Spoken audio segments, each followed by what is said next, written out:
that. Okay, You good. can go ahead and start now. Yeah. Now, Mo Diggity, might I make a suggestion? Hold on one sec. We're not live. We're live, but I haven't done the intro yet. Or you know what? Live, but I haven't done. Oh, okay. This is part of my suggestion. I didn't know you were already live. Oh, what okay. I was gonna say is, we put on your music and we like put it on at a low volume and we do like a cold open. Because like you're not actually going anywhere for this 10 minutes you're waiting for the stream to start. Oh well, so, I'll just cut it by a few minutes, but I do have to pimp the link out for like a minute. And if I start talking, me and Robin can talk while you're doing Oh, okay. All right. Well, in that case, so just leave us audible and have the music on a little bit in the background. Okay, in that case. Yeah, we won't get your stream banned for anything. All right. Exactly. Good. It's safe in our hands. That makes me feel so safe. I love it. All right. Are we live now? Are we broadcasting to the people? Well, I guess so, because guess what, everyone?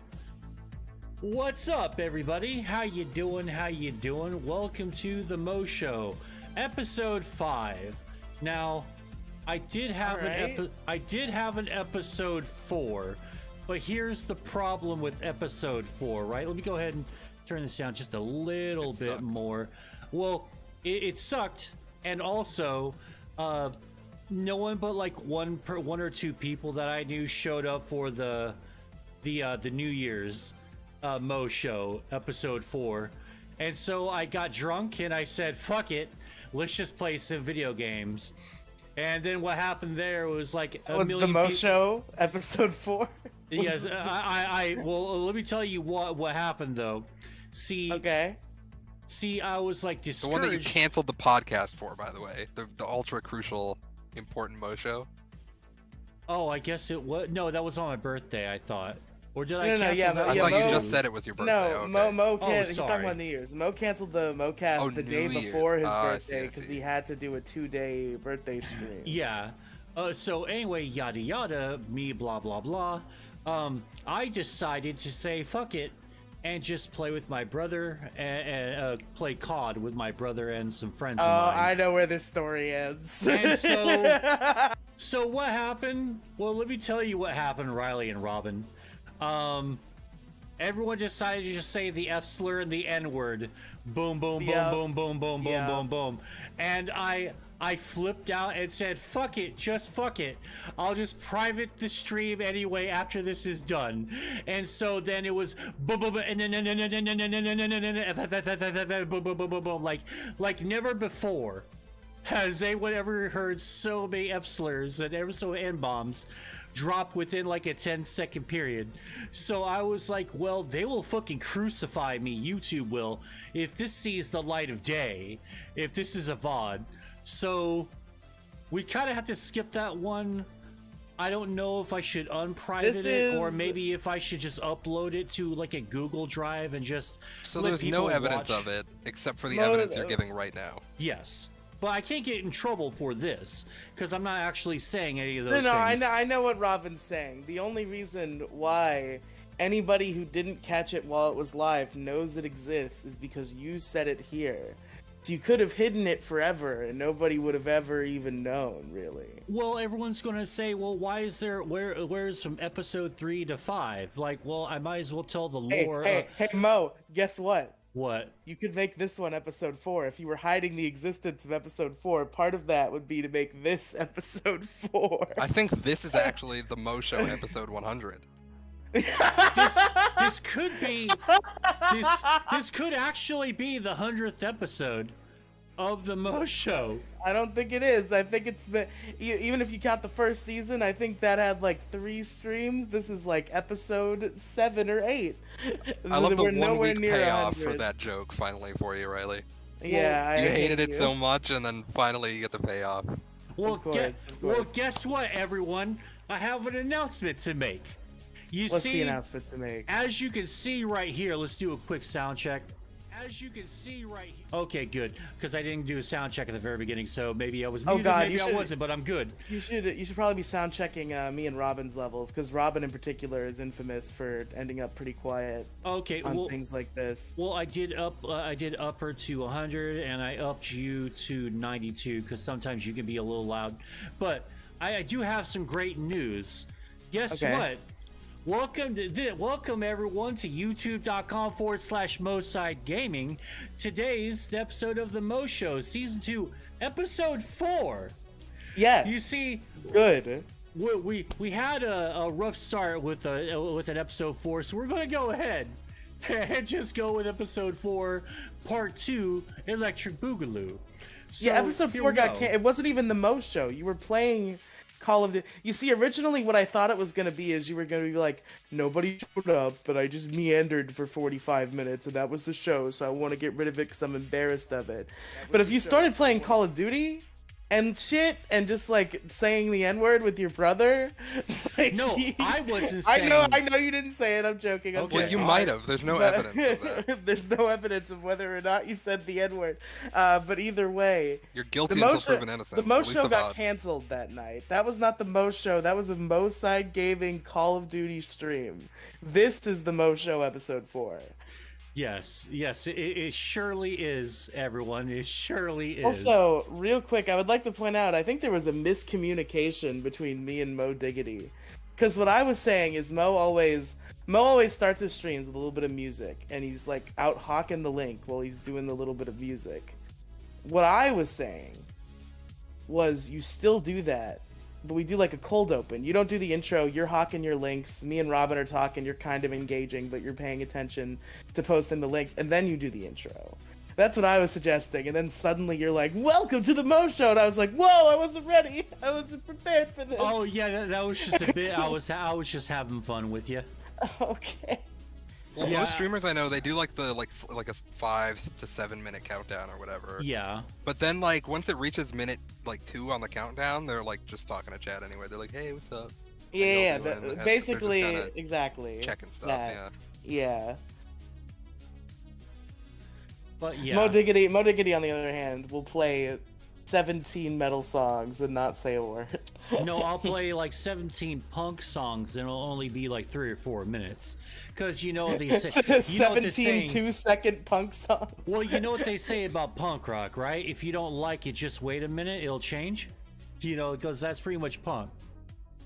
But anyway, all right. So, Riley, you had something you wanted to say? Oh, am I going first? Oh yeah, you wanted your opening, right? Oh no. Me and Mo Diggity have a communication barrier sometimes. No, I have a warm opening. Well, like I was simply saying that all I was saying is that instead of playing the music at the beginning while you hawk the links, you just let our audio be. This isn't a very good bit, Riley. It's not a bit. The bit is that there's supposed to be no bit, but Mo doesn't understand.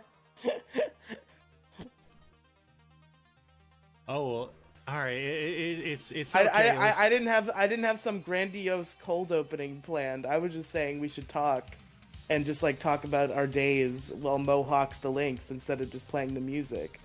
That's all I was trying to say. Oh, all right.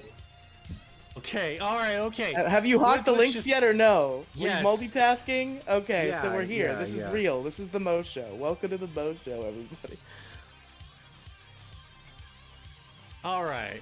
Let's go ahead and turn the music off here. Just, chill on that. So, yeah. This is pretty much the Mo Show episode 4.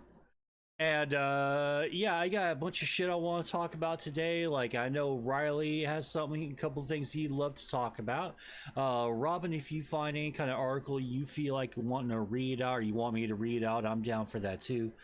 But like today, was it actually prerequisite that I prepare an article about it? Because I just had things that I wanted to talk about. Oh no, you don't actually. I guess there's a video to go with the Power Rangers one that we can watch, because we do that on the Mo Show. That happens to me all the time. Is people are like, "Hey, my guest canceled on a podcast. You want to come on real quick?" And I'm like, "Yeah, totally." And they're like, "Okay, so here's all the prep work you have to do in the next 5 minutes." I'm like, "Dog." Oh no, Don't do that shit to me.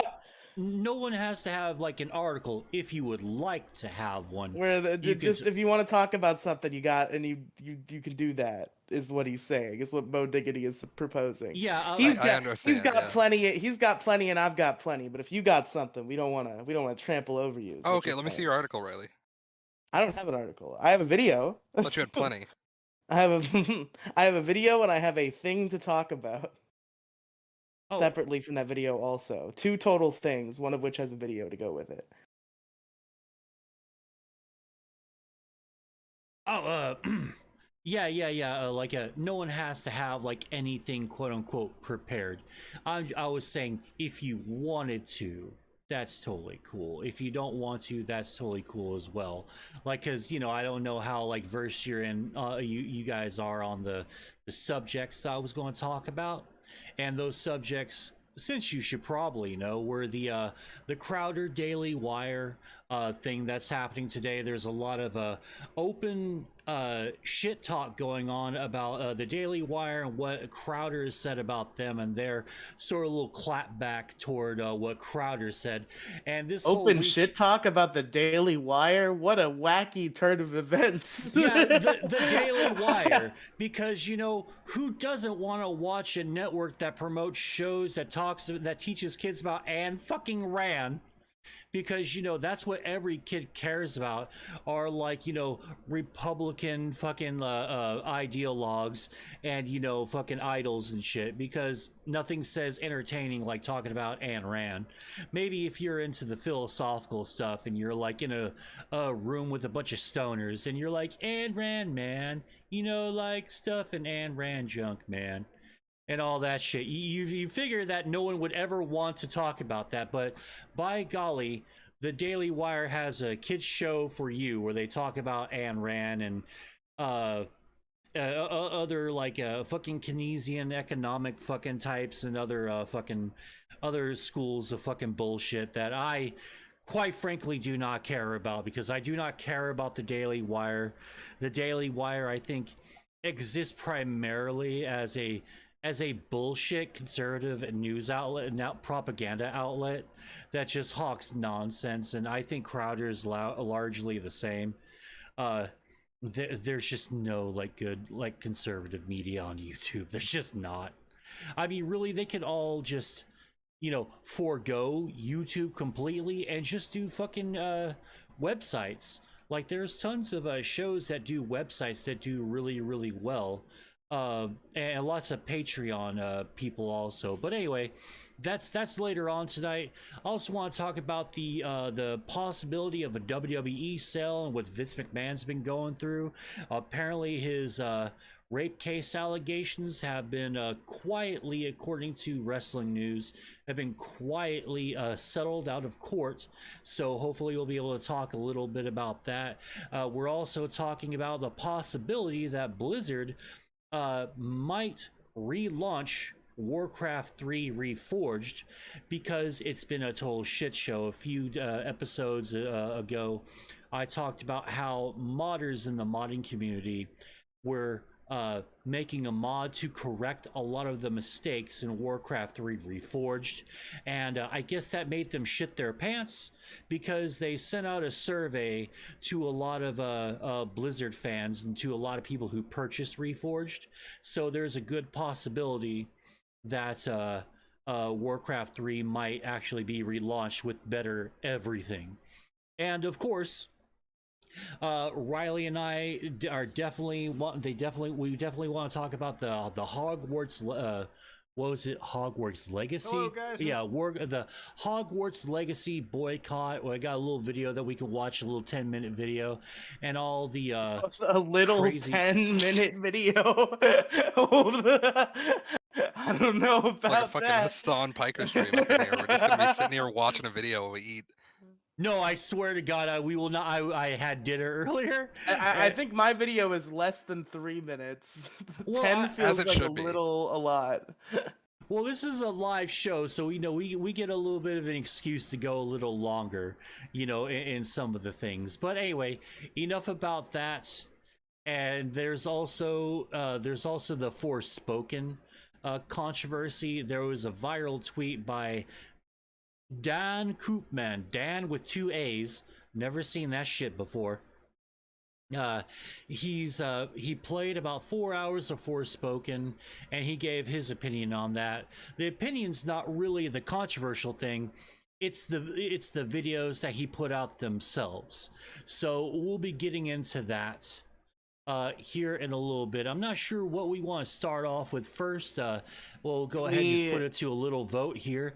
What would you guys like to start off with? Would you like the Crowder stuff, the heavy stuff, or do you want to talk about video game stuff first?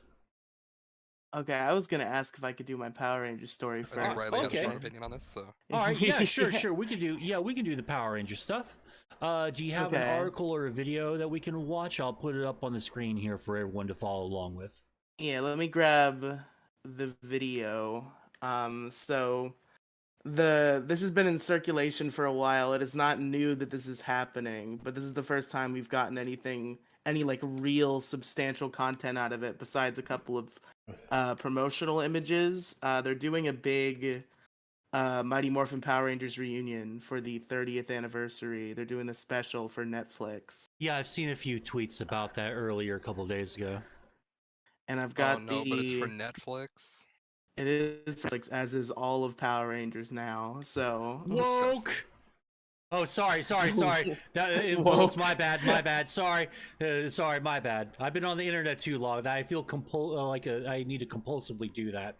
My bad. Of course. So they did a preview, kind of a trailer, but a lot of it is like cast interviews. It's an interesting, fun preview.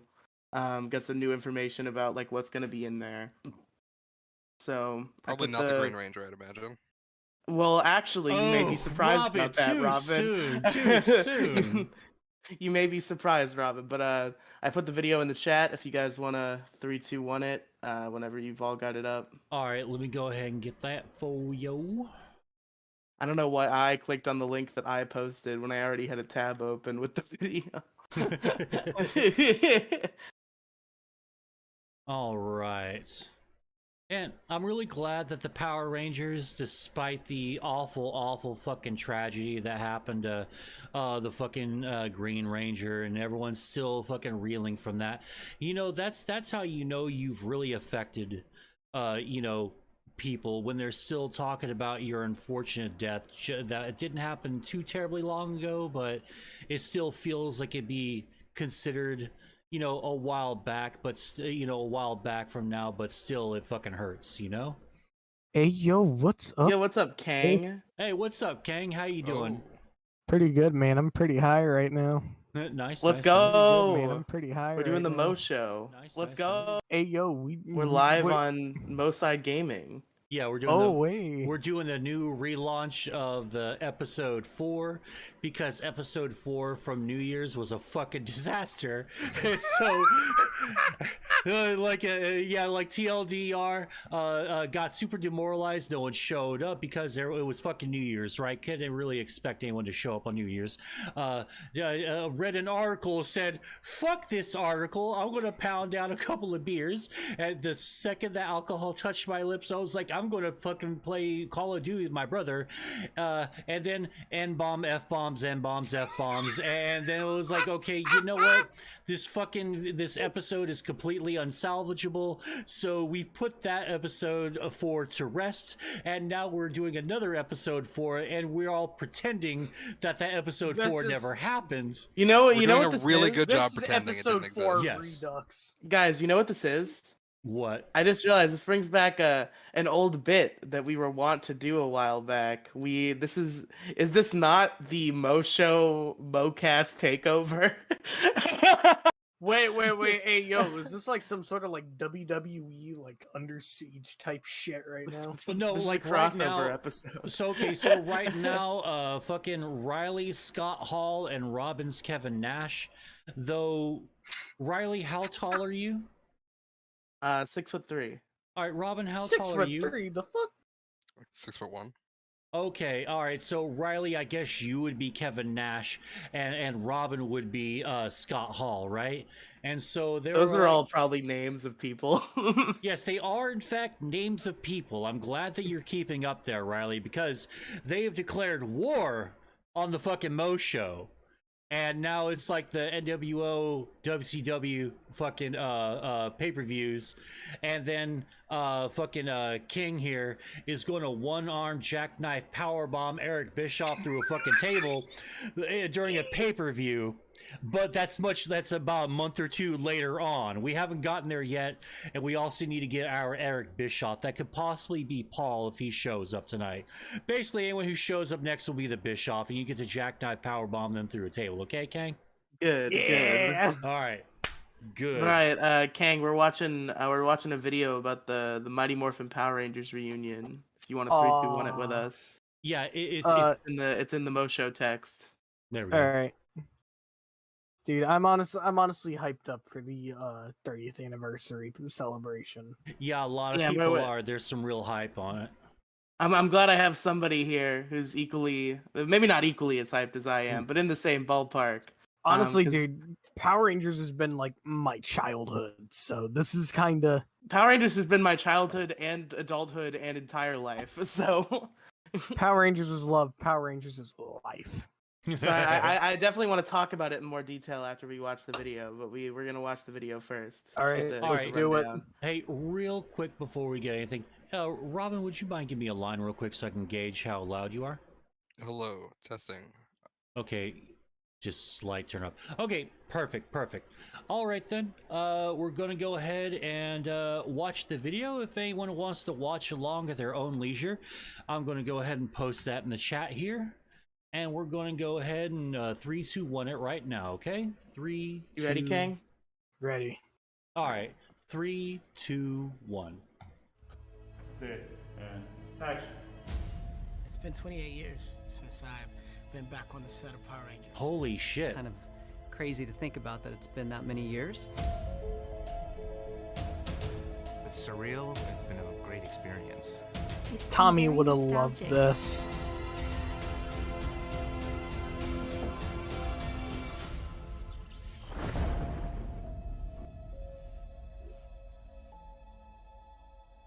He did say no to it. To be fair, we'll talk more about that after the video. It's been really Yeah. exciting to film a 30-year anniversary special. Let's be honest, the main reason we're here is to see these characters, these actors that we're familiar with from 30 years ago. I think the audience is going to be, first off, excited to see a bunch of us retro Rangers come back. Directing two actors who were Power Retro Rangers 30 years Ranger. ago, and actually some of the other actors too, Steve and Kat, it was a really interesting process. Meeting fans, the one thing they always ask are they ever going to get the band back together? Just getting to work with Walter, obviously. David we have a Yost long has history really together. aged very well. David and I working with him as Or Walter. I think fucking Zach Taylor or whatever his name is. He looks like he's aged really well too. He doesn't really. The character's name is So Zach breathless Taylor. is The it? actor's name is Walter Jones. You're They're talking Oh, about the same fuck. guy. Never had Okay. to Yeah. together All right, before. you could tell it's been a long time since I've watched anything Power Rangers We related. never actually worked This is together. our first Sorry. time working together. Just He's coming back aged to the show in general has wonderfully. been- It's just a They've joy. all aged pretty well. I was gonna say, I think they all have, yeah. Rangers, so to I think finally the be on one set with maybe them was really interesting. like David Yost and Steve Cardenas have not aged as Some well little as Easter eggs, I just think it's scum to give as the fans everything Zach. they What the want. fuck is his real name? Walter Jones. It's such a But they've all different aged pretty take well. on what we've done before. But a Yeah. lot of the Walter same Jones elements looks are like there. he hasn't aged a fucking I day. think what I'm though. most excited about Right? for the fans and this 30th I mean, like, I want to know anniversary what's his special fucking is secret. for Did you, like, them to make a see deal with the us all devil or together and our something? I mean, chemistry. black don't crack, right? Hey, look who that I was. think Look this at is that the color best that you just time saw. to celebrate 30 years.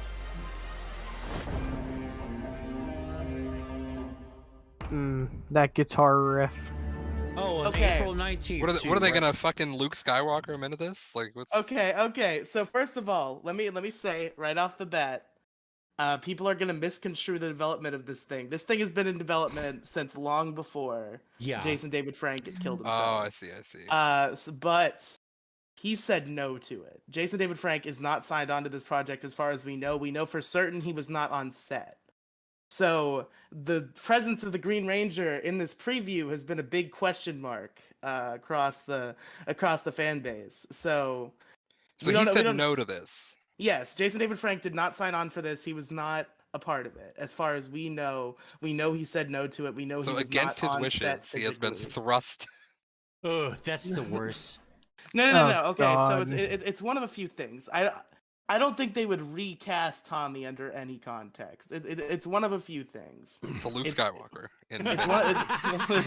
I don't know if they had the budget to quite pull that off. Feel but, the force. But one, The force is it strong. is Yes. possible that even though he did not sign on to be there physically, he might have done voice acting work, and we just don't know about it yet. That is a possibility. Or they just stole his voice. No, Oh. he didn't sign on for like the full project where he like shows up on set, but maybe they got him got him to do some voice work for the Green Ranger. So that's possible. The other possibilities is it's someone else. It might be his son from the future, JJ. He's a pretty prominent character in the Power Rangers comic books, so it's possible they adapt that into the show. It could also be Adam, because Zach is already the Black Ranger and Adam is in the special, and Adam's been a Green Ranger before, and is also, I think, canonically Tommy's best friend. So it could be Adam. Or it could be somebody completely different, and they're just gonna throw a huge curveball at us. So it's gonna be interesting to see who the Green Ranger is gonna be in this special. Or the Green Ranger just never speaks. He just shows up, and they're like, "Yo, what's up, Tommy?" And he doesn't say anything, and he just He fights. just gives them like a little nod. Yeah. Like he saves them like once and then nods and then just goes away. Okay. What I want, and maybe it's because I'm watching a lot of westerns clips, you know, like clips from western movies like Tombstone and shit. It would be cool if it was the Green Ranger, but in the Green Ranger outfit, but with a cowboy hat on, riding to them like on a horse, and then he gives them a What tip the of the nod, fuck? and a tip of the fucking hat, Yeah, and walks the fuck that off. would be cool. No, that would be incredibly stupid. What I just said, They what I got just Jason explained. David. What I They just got Jason David Frank back, but not to play Tommy. They got him to play the White Stranger, which is the Wild West past version of Tommy that appears in the season 2 episode Wild West Rangers. Okay, is that a joke or is that real? That's real. There's an episode Holy- of season 2 of Power Rangers where the Pink Ranger goes back in time to the Wild West, meets the ancestors of all of her teammates, and they become Power Rangers in the Wild West because Lord Zed is doing a bad thing in the no Wild fucking West. kidding. Okay, Wild West Rangers? Yes, it was a good episode. It was a 2-parter. It was a pretty fun episode of Power Rangers. Oh overall. dear God. Okay. So, I have that right here. Hold on a sec. What, you have the entire episode? What do you have? Fuck no. I just got a clip. I just got a clip here. It's in the text. Yeah, this won't be copy struck. Surely. This Oh, might fuck. be copy You struck. think you'll get copy struck? I don't think for a clip. I don't think so. Well, I know you they're it's I know they're super cunts, old- but I know they're not that petty a cunts. Well, it is from their official YouTube channel, so I don't think they'll fuck with it too much. And it's a 30-second clip, so it should be okay. Yeah, I think we'll be I mean, fine. it's like if it's 30 seconds, it's fair use. I think so. Oh God. And Alright, we can 3, 2, 1 this. Oh Let's man, go. dude, the intro, because I just played just for a second. The intro looks like they used fucking Sony Vegas Pro to fucking do the text on the black fucking background, like what you play. Okay. You know what I'm talking about? Bruh.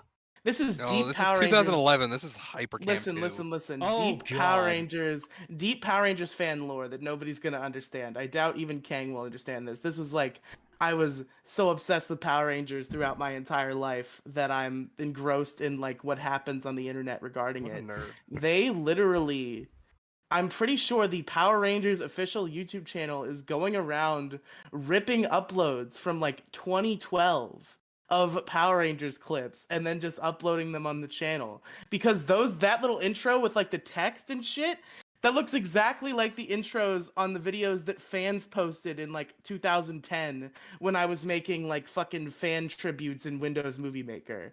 Like it's the same text. It's this. They just are taking Wait, these uploads. also if you mouse over the end of the video, there's mysticpoints.net. Oh my, that's like a fan site, I think. They're What? literally just wow. ripping it. Wow. Holy shit! Really? Dude, this is blatant. Wait a minute. This is the This official. is blatant copyright. It's got a fucking check mark and everything. They got This 9. is Power Rangers official. It's real. Yeah, they got but they're just ripping clip uploads from 2010 and putting them on their channel. I mean, they got 9.5 million. 2011 is followers. late for them to be doing this. This kind of thing happened for like actual TV These shows. are in, like, 2008. 2010 Power Rangers clips. I can nail down the year exactly. These are from 2010, I think. Dear Lord. Oh, That's all right, fucking I mean, they got a great. check mark. They're verified on here. They got No. 9.5 million They're fucking real. subscribers. This is the Holy real shit. company. They're just ripping uploads. Jesus Christ. All right, Power Rangers official, you better not fucking copy strike me on this shit, okay? Yeah. Because y'all rip some motherfuckers off for your own fucking... Thank you for, like, having the URL at the very end of it, but still, you did. Not that I really care. Okay, everyone ready? Yep. Ready. All right, 3, 2, 1, play. Dude, that opens up like a whole new Jesus fucking Christ. meaning. Jesus Christ. Dear God. Wait a minute, so they have the same fucking shit, but they're just going yeehaw? Oh, they got cowboy boots and stuff on. Oh my god.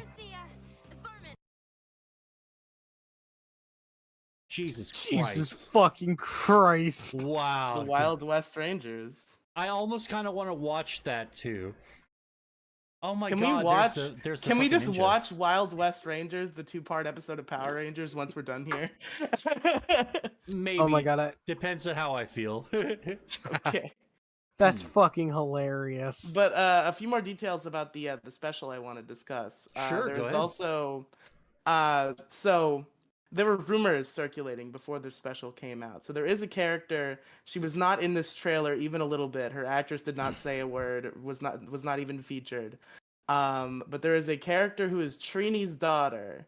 Trini being the original Yellow Ranger, whose actress died in a car crash back in 2001. There is a character that is canonically her daughter. And the original rumor was that she was going to be this other like big deal Power Ranger that they were going to take from one of the Sentais. And that Karen Ashley, who's coming back as Aisha, who's the second Yellow Ranger, was going to be the Yellow Ranger. But now that this preview has come out, I'm pretty sure those rumors are false. Because the way this preview was shot was it was very focused on the Rangers. Those Rangers being Zach and Billy and Kat and Rocky.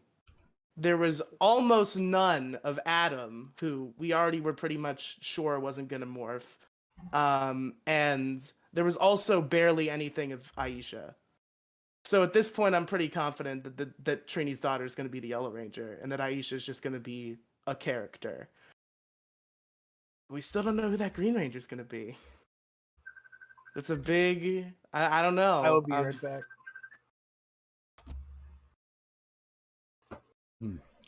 All right. That's There was fucking- also some controversy around after this teaser came out. No, what was that? About Amy Jo Johnson, the girl who played the original Pink Ranger. Because Mo, if you had a watchful eye, if you noticed that Pink girl was not the one from the original '93 season. Mighty Morphin Power Rangers had a few cast changes throughout its 3-season run, and that was the second Pink Ranger. The first Pink Ranger was offered a spot in the special and had turned it down. And there was like some like big shitty controversy that arose where people were like pissed off at her because she said no because of the money. And like it was just completely ridiculous. I couldn't even follow like what people were mad about and what they thought she meant. And like it probably was the money and like good whatever. She has, I think, pretty much objectively the most successful career out of any of the old Power Rangers actors. Oh, what has she been doing since Power Rangers? She like directs TV episodes all the time. She's a director. Oh, okay. And I guess she turned it down. The reasoning was never specified, but I'm almost certain it's money. But unlike this weird group of the fan base, I don't care. Like, I would have liked her to be in it, but like, if they're gonna offer her fucking pebbles when she has better shit to do, then yeah, turn it down. Yeah, I gotta agree with you there, because if you got like tons and tons of fucking cash and you want for nothing, and just this studio shows up and just offers you fucking peanuts on the fucking dollar, you know, why even bother with that? Might as well just go do your own thing. Well, yeah, it was like when they announced the new Futurama was coming out, and John DiMaggio said no because they weren't gonna pay him enough, and then they were like, "We're just not gonna have Bender in it," and then everyone was like, "Pay this man more." Yeah. Yeah, well, I don't think they said they were gonna not have the character of Bender. They said they were gonna recast him, which would have been worse. Yeah. They were like, just pay John DiMaggio to be in it, dude. Like he literally was like posting on Twitter, like, yeah, it was just the price wasn't right for me. If they upped the price and like met where I was asking, yeah, I would rejoin the show. Yeah, because Bender, John DiMaggio is Bender. I don't think anyone else can play Bender in Futurama. And what's Futurama without Bender? He's like a good portion of the show. Him and Fry is like the best friend dynamic that they have, you know, out there. So, you know, you can't have, you know, It's Fry, Bender, and Leela. Like, the rest of them, like, don't matter as much. Well, Farnsworth... Like, it would suck to lose any of them, but, I think Farnsworth and Zoidberg... Yeah, no, Farnsworth... Maybe you could do without Zoidberg, I think. But nah, you need Zoidberg's the man. I mean, you could do it without Farnsworth, but it would be a different show. It would. But maybe the loss of Farnsworth wouldn't be so heavy. If it were like him, it might not be so heavy, but it would suck if they recast Bender, Leela, or Fry, or really anyone else. I think. Well, maybe Amy. I mean, I don't care about fucking Amy. I don't give a shit. Kind of sleepy. Speaking of Futurama, I was behind a Kia today with the Planet Express decal. Oh, nice. Dude, I actually see a lot of, well, not all the time, but sometimes I'll see like a group of fucking cars that'll have that decal on the bumper of them, and I always love the shit out of that. But yeah. So, I mean, happy ending. Like, they did get John DiMaggio back, but still, yeah, you know, just pay the guy. Hey, what's up, Di? How you doing, buddy? How you doing? By the way, everyone, it is open lines all show long. So if you feel like if you want to have an opinion or something, you want to talk about it, please get into the Discord here, and I'll go ahead and give you the link. Hey, little baby, you feel like having an opinion? You want a little opinion? Voice it on here, huh? You want a little opinion? You have a little opinion? You want to say it on air and all that stuff? Well, here's the Discord link right there. Have fun. He said it's open lines. I'm gonna lick your mouth from the back of your teeth to the top of your lip. Okay, first, oh, you son of a bitch! You son of a bitch! Got. Oh, you got me, you bastard! We just got. Get got, nerd. Fuck! Oh, you son of a bitch! You fucking left again. Us again. Oh. Pee pee poo poo, easy balls, and a great way to get a good feel for your Frankenfurter. What the fuck does that even mean? Why also, do I have... oh, what's up? DY is sexy as fuck. Who's DY? DY. I don't know. I don't know who that is. Oh well. Okay. Anyway. Okay. Fucking Ravi. Feels like a D's nut setup. I'm not going for it. Oh, Die. Oh, Die GB. Oh, okay. Yeah, he's not lying. Oh, yeah, he's pretty sexy. Get the best bang for your buck. Why do I have the weirdest fucking community? I have such a weird fucking community. You people are fucking weird. You gotta start posting those AIDS medicine promo codes again. Oh my god.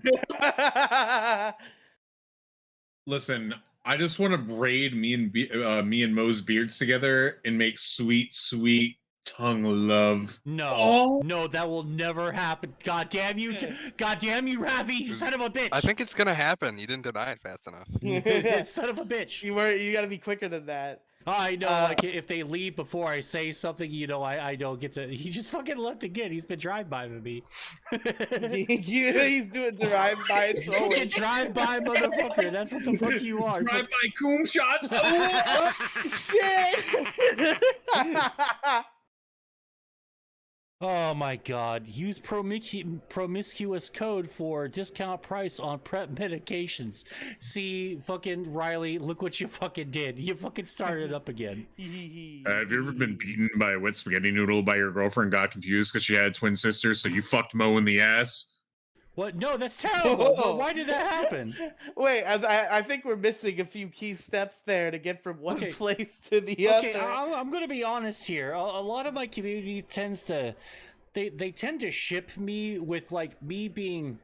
I'm not making any assertions or like insinuations, but a lot of them have something to do with me unknowingly having sex with other people, and I'm not aware of this, so I just want to know what drugs I'm being put on here. Why I don't remember any of these situations. Well, what's the I you ship, remember? I ship Moe and Paul. Do not. Yeah, I like that ship. That's a good Yeah. Do not ship me and Paul. Right. Do not ship me and Paul. It's Quaaludes, and we take the Moussi when he's passed out. We take turns. Oh, I don't like that. I don't like that at all. That just no.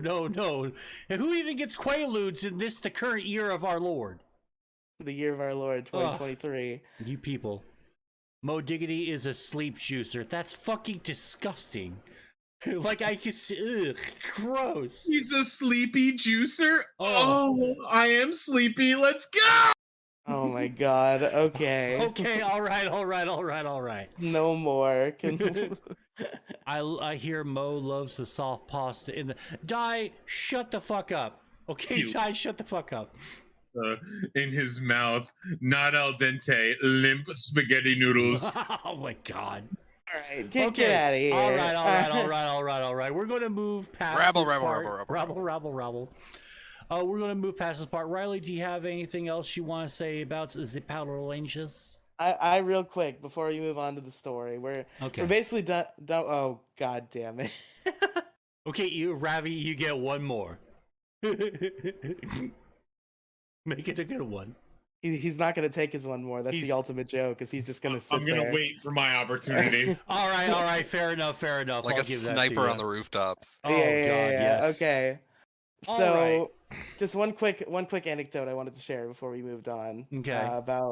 About Power Rangers. I recently had like a real emotional moment, and that does not happen to me a lot when I watch media. Like I have emotions, but like they never. Do you? They're never. I do have emotions, but they're never so like outward. Like I'm always like.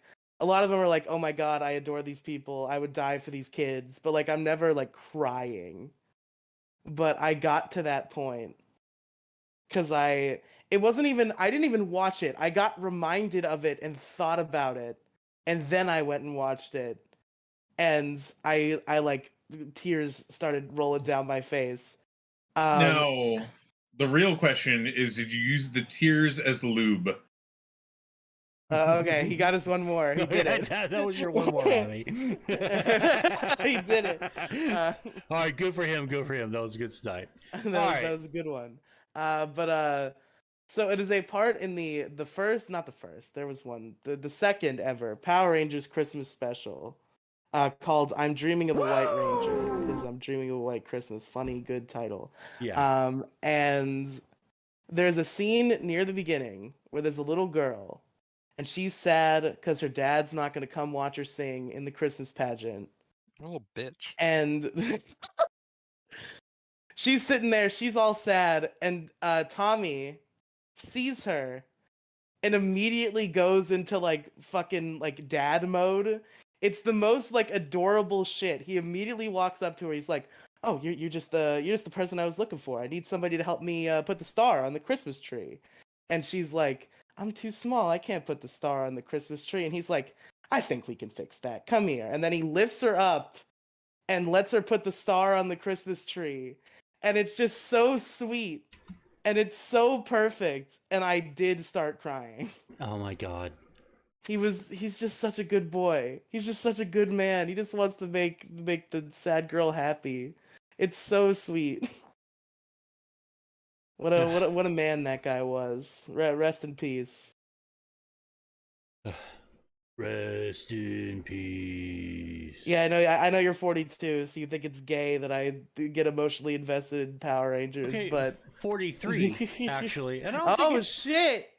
Yeah, no, I forgot about I didn't that. say it was gay or anything like that. It's fine, it's fine. Like, dude, okay, being real, it's sorry, okay. Sorry, to Mo. get... We'll never underestimate your age again.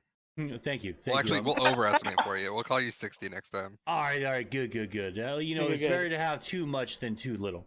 But anyway, no, it's good because I understand, man. That shit's from like my teenage years, so I remember all this shit like it was just fucking yesterday. So like, and Tommy was like a huge part of like, you know, my junior high and high school. So yeah, but yeah, so that's all you gotta say.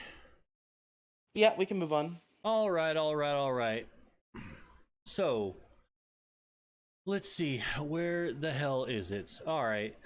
So I was going to go into some regular news bits, but you know, since we're talking about like entertainment stuff, I figured I'd get to the more fun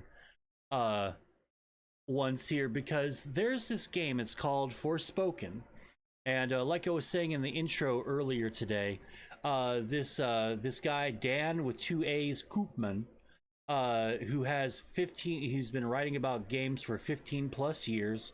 Got a review copy of Forspoken, this new game that's coming out. I believe it's maybe a PC exclusive. I got conflicting information about if it's multiplat or a PC exclusive, but or no, I believe it, or not PC exclusive, a fucking PlayStation exclusive. But I'm looking at the specs right here. It is on PC, yes. So I was a little bit wrong, but there's a little bit of controversy surrounding the game itself.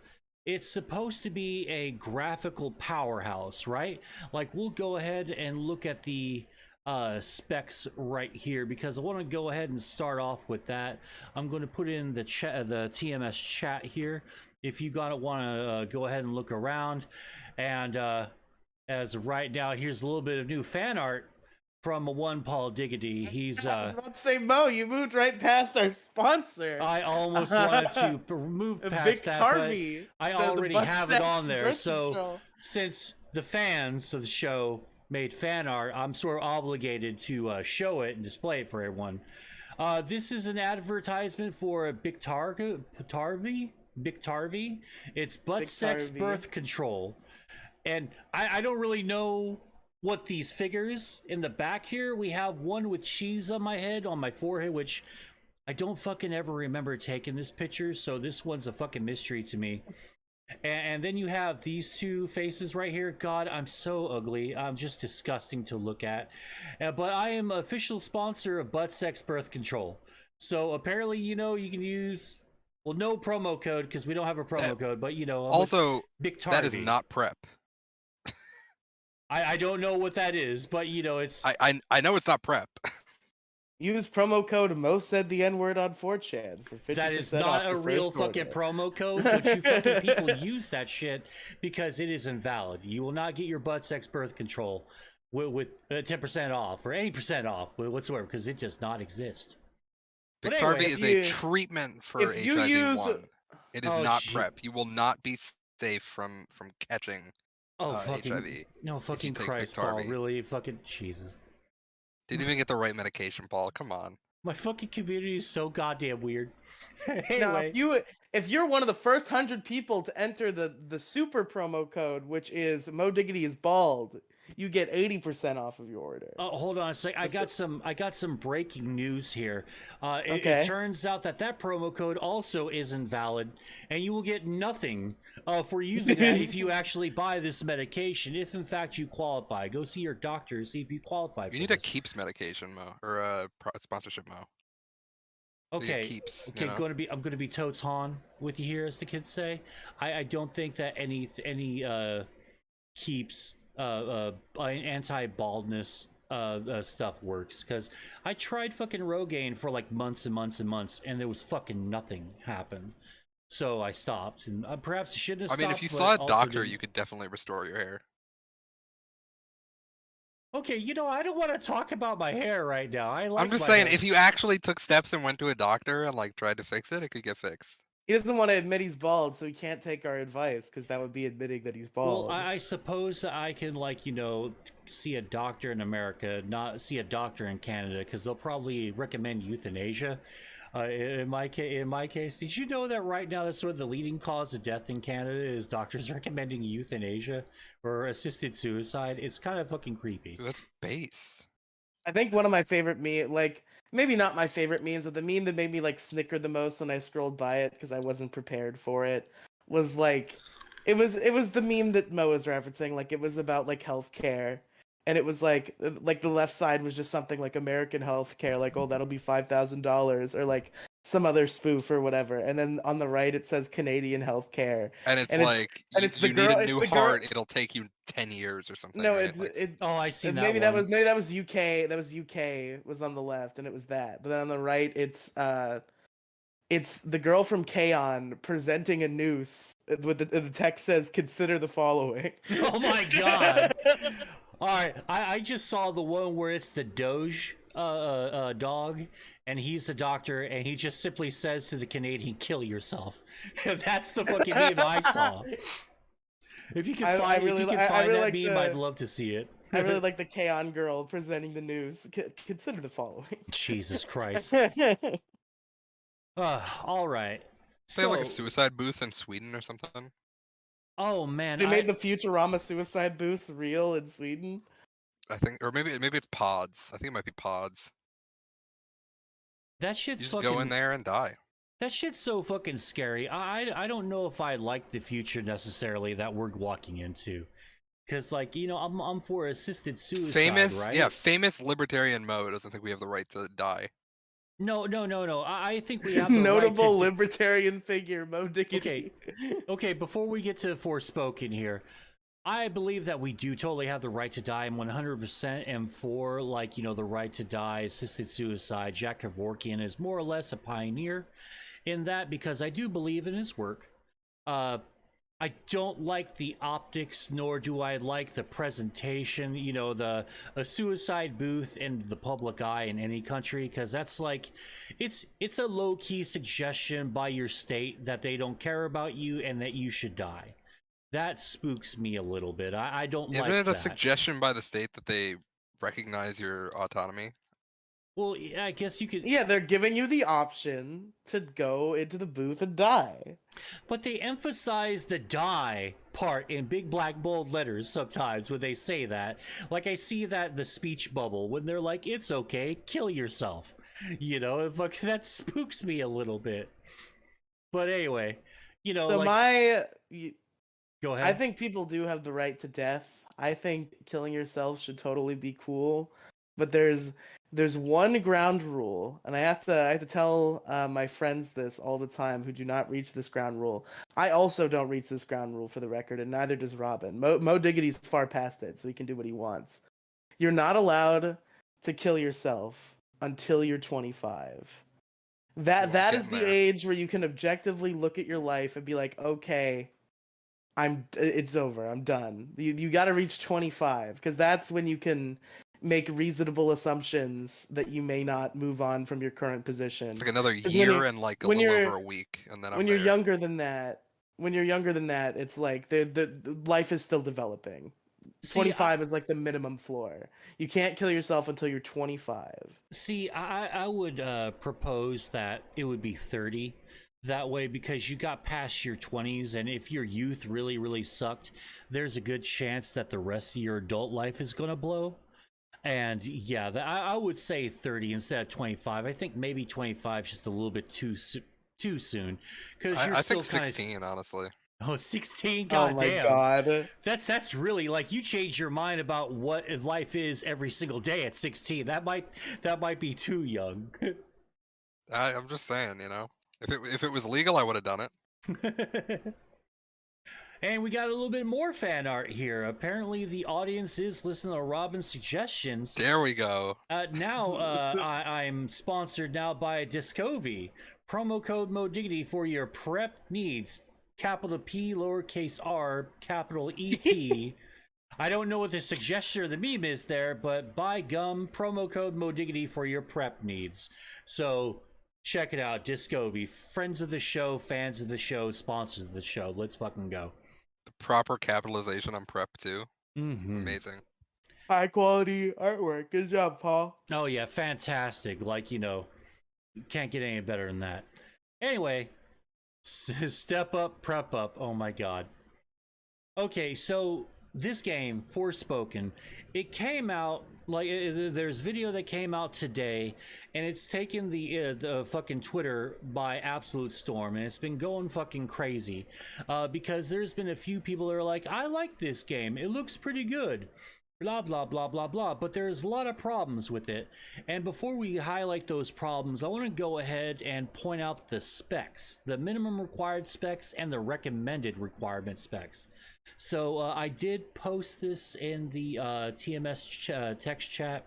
If y'all want to read along to that, you can just scroll down to the bottom here, because I'm just going to go ahead and just talk extensively for a moment about the specifications here, system requirements. There.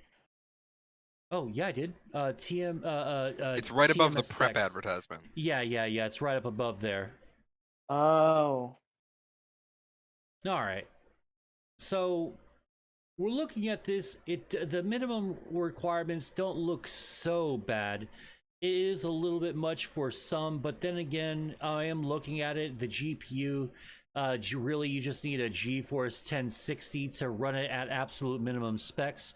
Wow. Also, minimum requirements 16 gigs of RAM as well. Yeah, it is going to look a little bit like... Seeing higher than 12 for minimum is insane. Yeah, it's going to look like shit, and it's fucking crazy because just like even 2 years ago, you wouldn't see the recommended specs too much. Like, there was a controversy some time ago with the game Fear. Fear is such an awesome little first-person shooter / horror game. Like, if you like stuff like Dead Space, I highly recommend Fear, because it's very psychological, thriller-based and all that. It's Fear is sort of the reason why a lot of these team-based comms mandatory type games got super popular, right? Because once you die in the game with your squad, your fucking comms go out and you don't get to communicate with your friends in game anymore. It adds to the fucking horrific nature of the game. It's fucking amazing. But anyway, we're not here to talk about Fear. Let's go ahead and talk about the system requirements here. Minimum specs are, of course, Windows 10 64-bit, CPU AMD Ryzen 5 1600 or Intel Core i7 3700. Not too bad. You can get sort of a potato PC, but you need to have the RAM for it, and I always recommend getting a full kit of RAM. Like, look up the RAM specs for your motherboard. It's important to note as well for these minimum system requirements is that you will be able to run the game at 30 FPS at 720p. Yeah. You can get that. It's probably not going to look too terribly good. Like, you're not going to be able to put on like ray tracing or anything like that. I wouldn't recommend that if you have that kind of potato for a PC. But let's look at the recommended requirements, system requirements for this game. Of course, OS, operating system, Windows 10, not a big deal. CPU, AMD Ryzen 5 3600 or Intel i7 8700, which is sort of like where people like a lot of the CPUs that are above the 8700, 8700K, Thermal Lake CPUs, they do tend to get pretty pricey once you get there. So that recommended sort of like what you're going to be able to get, because you'll be able to play it at 1440p resolution at 30 FPS. But of course, the point is to max fucking resolution at 60 FPS or even higher if you actually have the computer to do it. Minimum memory is 24 gigs of RAM for most rigs. That's like half your RAM already dedicated to a game. GPU, an AMD Radeon RX 6700 XT or an NVIDIA GeForce RTX 3070. In my 3070. Yeah, in my rig right now, I have a 3070 OC. So, and I have the CPU and the RAM for it, and of course, DirectX version 12. Who gives a shit about DirectX? That's megabytes upon megabytes. That doesn't matter. It's a bullshit download. But the available storage also, in addition to the GPU and CPU and memory here, fucking 150 gigabytes to start. That's to start. That's not pre-patches. That's not including pre-patches that could possibly come out. More than likely, they'll come out. And there's usually a day one patch, and it's usually like 20 gigs. So yeah, and it gets fucking crazy. Like there was a 50 gig patch for, I think, Warzone 1. Yeah, it was one of the Call of Duties had like a day one patch of like 50 gigs. Dude, it was insane. Yeah, it was fucking brutal. And people, this started back because what a lot of people will do when they get like their first gaming computer is they skimp on the memory. Yeah, they don't. Because that's somewhere you can cheap out a little bit and save a little bit of money, and you're like, okay, I can get a higher end PC and then just get less storage and then get more later. Yeah, and they also think that just having 2 slots instead of the 4 slots filled up is a good idea. And if you want like your motherboard to pump out completely like at full power plus power the CPU at proper specifications, you want all 4 slots to be filled up with corresponding RAM amounts. So like 16 16 16 16 stuff like that. But back in 2013 14 something like that, there was an article that was aimed at parents. And it was, parents, if you're going to buy your kid the next up-to-date console and you're going to get them that big AAA game, make sure you take it out of the package, plug it into the internet on Christmas Eve or whenever you have you, and make sure that you update the system, because there's more than likely going to be a big day one patch or something for that game. And that was the beginning of that. And so now we're at the smart. point. I'm glad that they're doing that. I'm glad that information is being spread, because I know if I was a kid back when if I was a kid now, where you have to, even if you buy a game in the case with a disc, have to download the entire thing and all the updates and all the patches. So much, it depends on the age of your kid. Definitely piss me off. If you have a younger kid, you should let the download happen so that way you can spend some time with your kid on Christmas. If you have an older kid, then maybe you should do that. Yeah.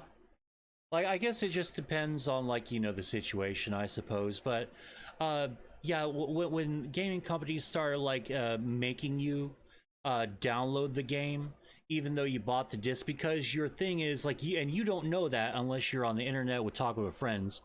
Unless you downloaded the game, or if you bought the game, no one tells you that the company makes you download the fucking game anyway, thus making the fucking disc, rendering it. It's a glorified pointless. License. Yeah, it's a fucking cup holder, basically. It's a coaster, and that's insulting, I think, when game companies do that shit, man. But I also want to say real quick, this is related. This is like a different thing. Sure. But Robin had mentioned doing the downloads so you spend time with your kid on Christmas. Do y'all spend time with your family on Christmas the actual day? Because the way my life has always worked, especially when I was younger and I was getting a bunch of like video games and stuff as presents, is Christmas Eve is the day that all day was like a big family thing, and we all did like a dinner and we got together. And then Christmas morning I would open my presents and I would play with them all day.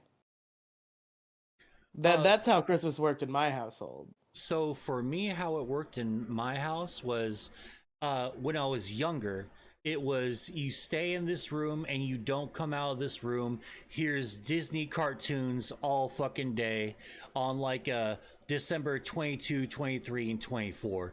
Because that's when my mom and dad, because they used to go for broke. Because this is back when Christmas was cheap. for like people in the 80s and shit, right?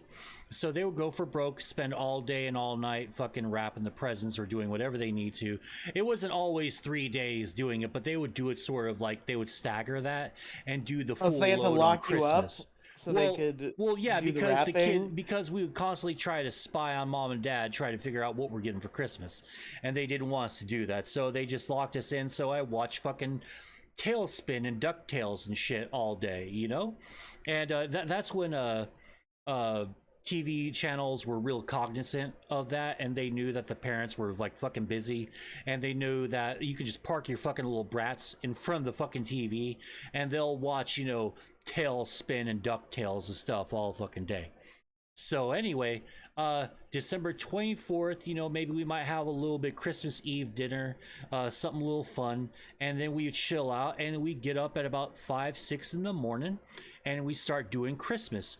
Because if we lived near relatives, we would get into the car after Christmas, we would go to the grandparents' house, have grandparents' Christmas, where I'd get even more presents. And you know, that's how my childhood Christmas did. When I was an adult, it was get fucking stoned, get away from my mom and dad because they're pissed off because they're going through a lot of shit because it's fucking Christmas, and then mom fucking yelling at me to hurry up and wrap my fucking presents up for everybody because I still haven't done it yet because I'm playing fucking Black Ops 2 and I'm fucking high as shit. I'm higher than giraffe pussy, you know, at this fucking point. So yeah, that's how my Christmas as an adult was and how my Christmas was as a kid. Another funny thing about how my family conducted Christmas proceedings is even when I was a very young kid, they were not willing to let Santa take all the credit. So what we would do is I would open presents Christmas Eve night, and those would be presents from like my mom and my dad and my grandma, my grandpa. And then Christmas morning is when I would open the Santa presents. Oh, okay.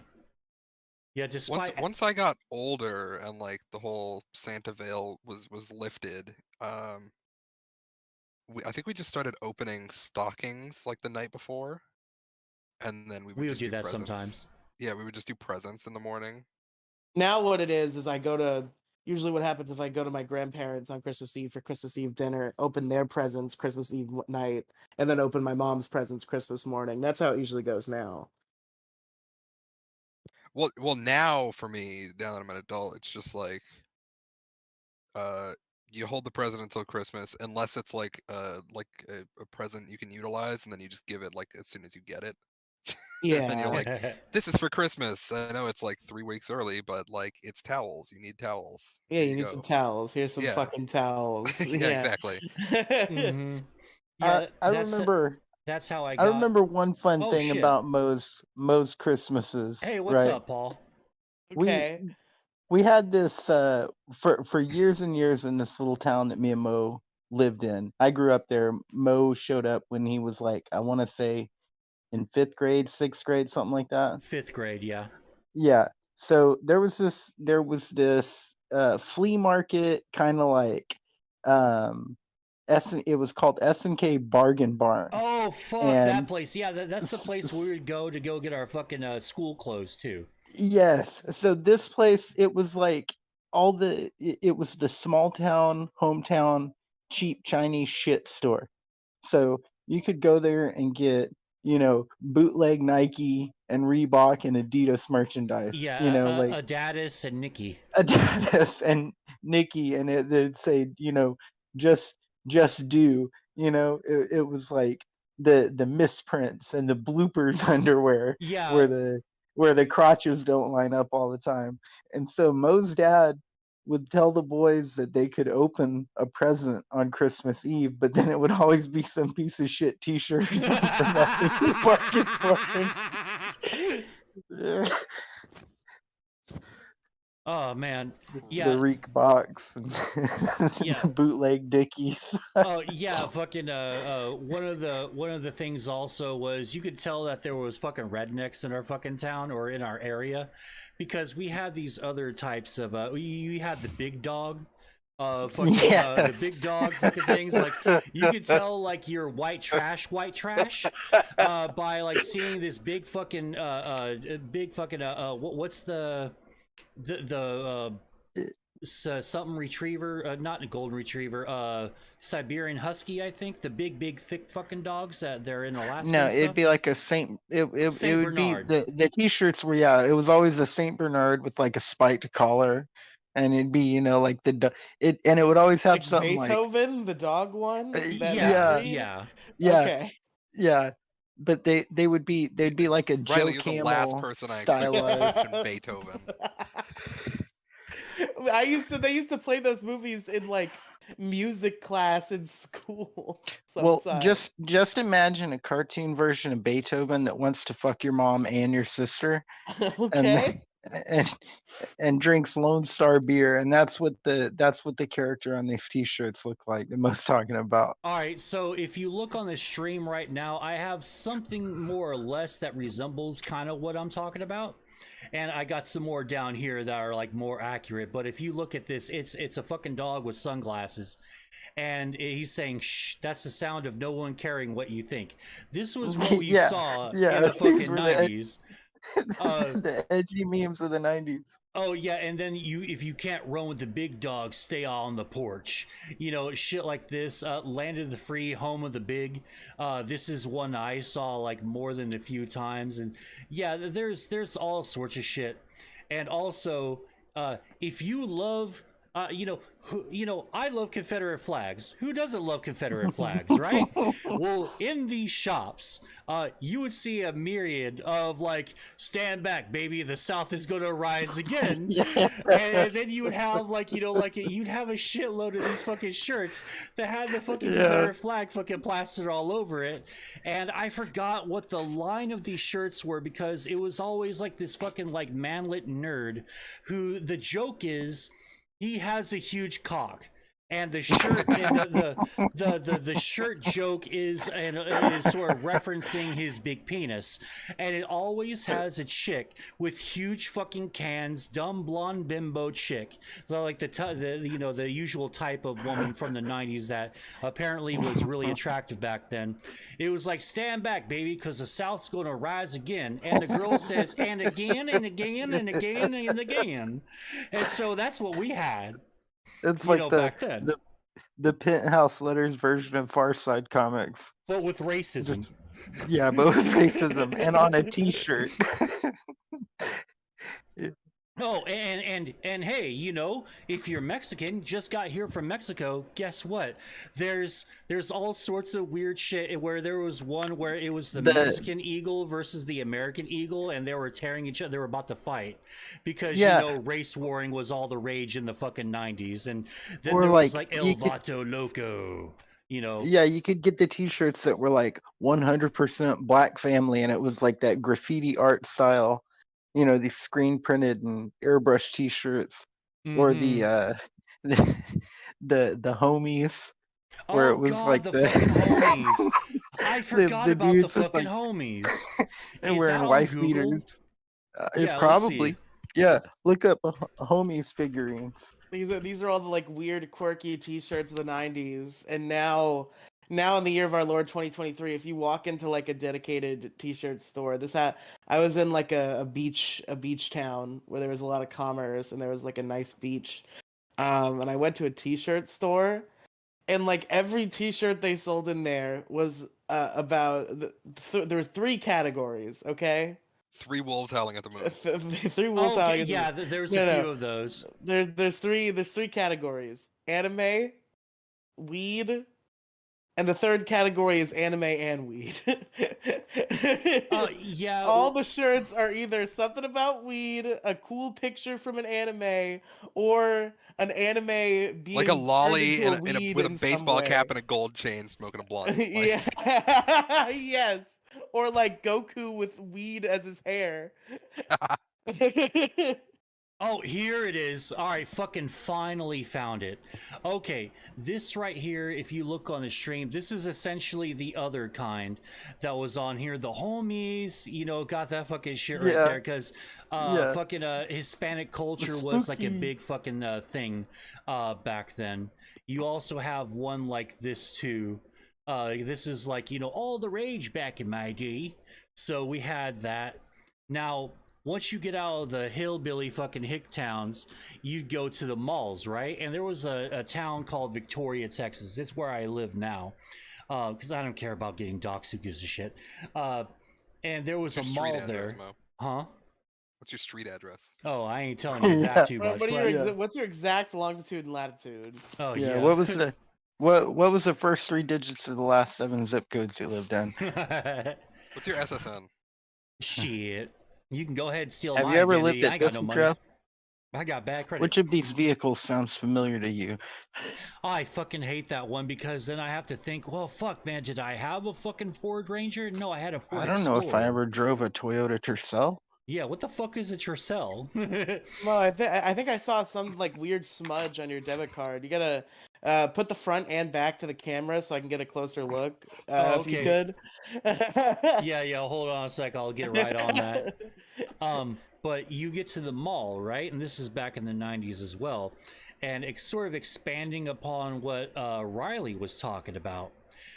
We had not a weed smoking fucking Tweety Bird or anything like that. We had race swapped caricatures of like 90s cartoons like Bart Simpson, yeah. Bert Simpson, and he's, guess what, Yeah, everyone? Burnt He's Simpson. black. Badunk. That's the joke. Burnt Simpson. And then, you know, you'd have shirts with Bart and Bert fucking high-fiving to promote black and white unity, which I Yeah. thought was kind of good. Yeah. It's a Hell lot. yeah. It's a damn sight better than the Confederate flag t-shirts that we were getting in the fucking other place that we were in my town. Yeah. But Well, what I used to love was like the shirts of like Bugs Bunny and Taz, but they'd have like, you know, they'd have piercings. Yeah. They'd be wearing basketball Chains jerseys and throwing shit. gang signs. Yeah. Mhm. Like that weird picture of SpongeBob where he looks all like aggressive and angry, and he's got like fucking bling on his fist, and like he's wearing a bunch of chains. Oh, that shit's so fucking cringe. I hated that when I was young. I hate it even more now. Ugh. I think it's funny now. I like it in an ironic sense. I would wear those shirts because it's really fucking stupid. Riley, that I exists. swear to you, if you go to any timeline in American history, I don't care if it's yesterday, 60s, 80s, or 70s or anything, you would get beat up big time if you wore that shirt. I'm gonna go out in public with a aggressive SpongeBob wearing chains shirt. Oh, you're gonna get bagged on so hard by fucking everybody you meet. Goddamn. All right, so going back to what we were talking about. So the Ultra, what the fuck is going on? Oh, what the fuck? Sorry, my phone was in my pocket. Those are actually Moe's jimmies right now. Oh, okay. Being rustled. I was like, what the The fuck live is that? sound That of was Moe's the- jimmies being rustled. That was the actual sound of Russell Jimmy's. Oh my god. All right, well, anyway, so finishing off this stupid little article here, what are the Forspoken Ultra system requirements? I'm about to shit myself here because same OS as all the other one, Windows 10, 64-bit, CPU, AMD Ryzen 5 5800X or Intel Core i7 127,100 fucking 12,700K. Goddamn numbers. That's certainly a number, yeah. Yeah, that's certainly a fucking number with a K at the end of it. So you know you have to get the best one. Memory's 32 gigs of RAM, a fucking absurd amount. GPU, AMD Radeon RX 6800 XT or NVIDIA GeForce RTX 40 fucking 80. Oh, so actually just impossible. Yeah, fucking like too much fucking money for my rig. And with Be this a scalper, yeah. Yeah, and with this, hold on, and with this PC rig, you can play it at 2160p 4K resolution at 60 FPS. So you have to have At this 60? shit to finally achieve 60 frames per second. That's like an absurd amount. Like going back to the Fear comparison, the reason why that game was like kind of marred in a little bit of controversy is because that was back then. If you were a PC gamer, you had to have an updated fucking rig to play that at half decent specs. And that's why I think consoles were flying off the shelves also, because no one really wanted to invest that much money at that time in your PC. So that's the PC minimum and maximum specs for that game. Okay. Okay, this is my question. I feel like a lot of modern PC games require a lot of maybe they don't get quite as bad as this. Maybe this is overly absurd. But I feel overly I absurd, feel yeah. like as we get into more modern gaming, like obviously the spec requirements are going up and up to the point where I feel like you have to have a very expensive PC to competently run like a lot of games. How does the PC market even sustain itself? Well, I mean, like it's like I can't justify Well, the PS5 and the new $1,000+ Xbox sold so well because they're just PCs at like a very reasonable price. Yeah, that's what game consoles are basically. And like people are like, "Oh, I'm going to buy a gaming PC and spend like $1,500." I want to know, like there are people who would do it. Are there really enough people to sustain a whole market? Because that's a lot of money when I could just buy a PS5 for $500 instead of building a PC for like $1,200, maybe, trying to be reasonable about it. Well, since I am a PC gamer at heart and sort of like in practicality, because I love the PC like way of doing things, right? There are enough people to sustain it, and there are enough people who are willing to do it. It's just that we want to do it at sort of our own pace. So when the next big game, quote unquote, comes out, and we see outrageous PC specs like this, it turns us all off. And I'll tell you how we cope with it. We just don't get the fucking game, and we just watch big time streamers who are going to play the game, and we just get our fix like that. Like no one really. People still pirate, but piracy is also largely useless for new games because, well, one, depending on your point of view and your opinion, and you can have whatever you want, chat. A lot of new games just aren't really worth playing. Occasionally you get like a Stray, or you get an Elden Ring, or you'll get some really cool indie game. But or you'll own a Nintendo console and you'll get good games consistently. And you'll have fucking like 24 24 fucking Nintendo games, and you'll be happy with that. No PS, yeah, but no each PlayStation. One of them is and will always be $60. Yeah, that's the fucking downside of the Nintendo Switch gaming, is that you probably are going to pay the premium price unless you do it smart. You do it the smart way and wait for sales. Yeah, you might get it on sale for $55. So. Yeah, sometimes Amazon's really good at lowering those prices down to $40, which I think is reasonable. If it's a new game for the Switch, and if I want to see it, I'm comfortable giving them $60 because Nintendo really does like listen to a lot of the fans a lot. When there's a great game that comes out, they want to see more of it. Look at Xenogears and look at the Final Fantasy fucking based Kingdom Hearts. There we go, Kingdom Hearts. The famous right? Nintendo franchise, Kingdom Hearts. Well, isn't it on fucking Switch now? Isn't that its big home now? No, it's not. Not even a little bit. Okay, all right. It is on Switch now, to be fair. There are cloud ports of the Kingdom Hearts games on the Switch shop. However, the Kingdom Hearts primary home is and has always been PlayStation. Okay. All right. And so we got some more fan art here. I want to go ahead and point this out. This is when you're always feeling hard, you know, look at this picture and you'll forget and you'll fucking figure out how soft you really are, because these are the homies. Except, you know, obviously with lots and lots of my ugly fucking face fucking posted on, you know, the Vato Locos here. Just disgusting. Gross. Anyway, real quick. Yeah, you know, would you mind like entertaining everyone real quick? I'm gonna go grab me a soda and I'll be right back. Okay. Unless you need to say something to me specifically. No, and I don't even remember what I was gonna say at all, so it's fine. Amazing. Fuck. Okay, y'all just say something for just a sec. I'll be right back. Oh yeah. If you're dealing with moderate to severe Crohn's disease, Mo Diggity has the answer. Stay tuned to the Mo Show for tips on dealing with Crohn's disease. Brought to you by Mo Diggity. That was very good. That's a good ad read. I wonder what the answer is. Who knows? Are you tired of big city prices? Use promo code MoDiggity for 15% off anything you buy anywhere. Okay.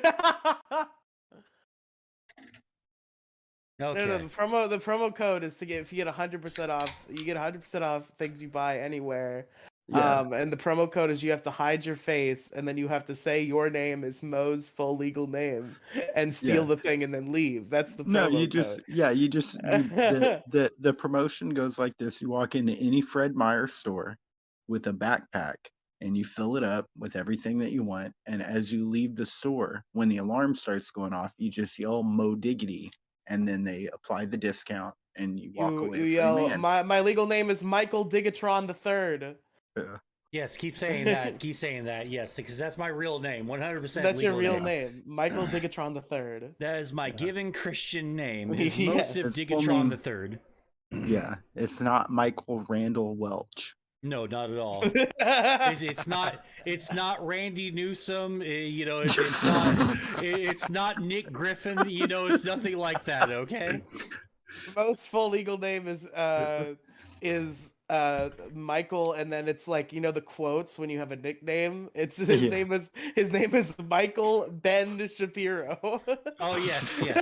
Ben is his okay. name goes In by. that case, there's another promo code that you can fucking use. You can always just scream at those at the customer service rep. Facts don't care about your feelings, and you can just walk the fuck off.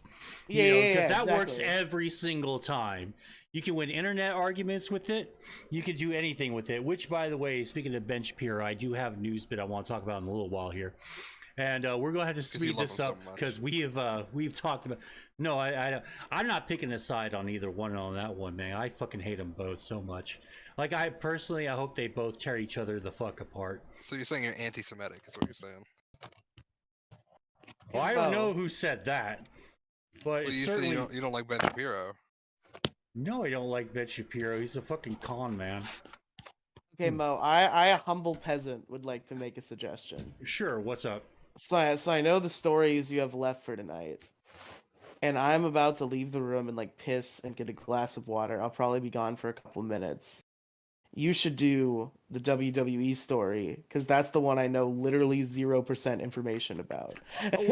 I'm almost done here with the Forspoken, because I do have like I didn't know you had more. Well, let's finish up Forspoken. Okay, I have just a little bit more. I thought there were 2 fucking videos here, but we only really have the one, so fuck it. If I find the next one, you know, we'll watch it later on, but this one's only 46 seconds. So you can go ahead, and I did post it in the Moe Show text chat here, so if you want to follow along, let me know. Let me know whenever y'all are ready. There. Okay. I'm ready. All right. Okay, playing in 3, 2, 1. Supposed to be pixelated, or is that like Yes, this is exactly. Pause it real quick. Oh no, it's okay. Oh Okay. shit! All right. I'm sorry. I'm going to restart it from the very beginning here. No, the pixels and everything that you're seeing right now is supposed to be exactly how it's supposed to be in game. So, all right. Playing from the very beginning in 3, 2, 1, play.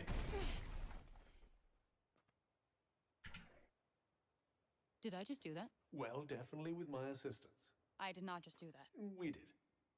I just moved shit with my mind. Perhaps our connection has somehow awoken some abilities. I just moved shit with my mind. I just keep hearing I. I just moved shit with my freaking mind! I see it Okay, one that too is many something I know. times. I do magic, talk to sentient cuffs, kill jacked up beasts. You know what?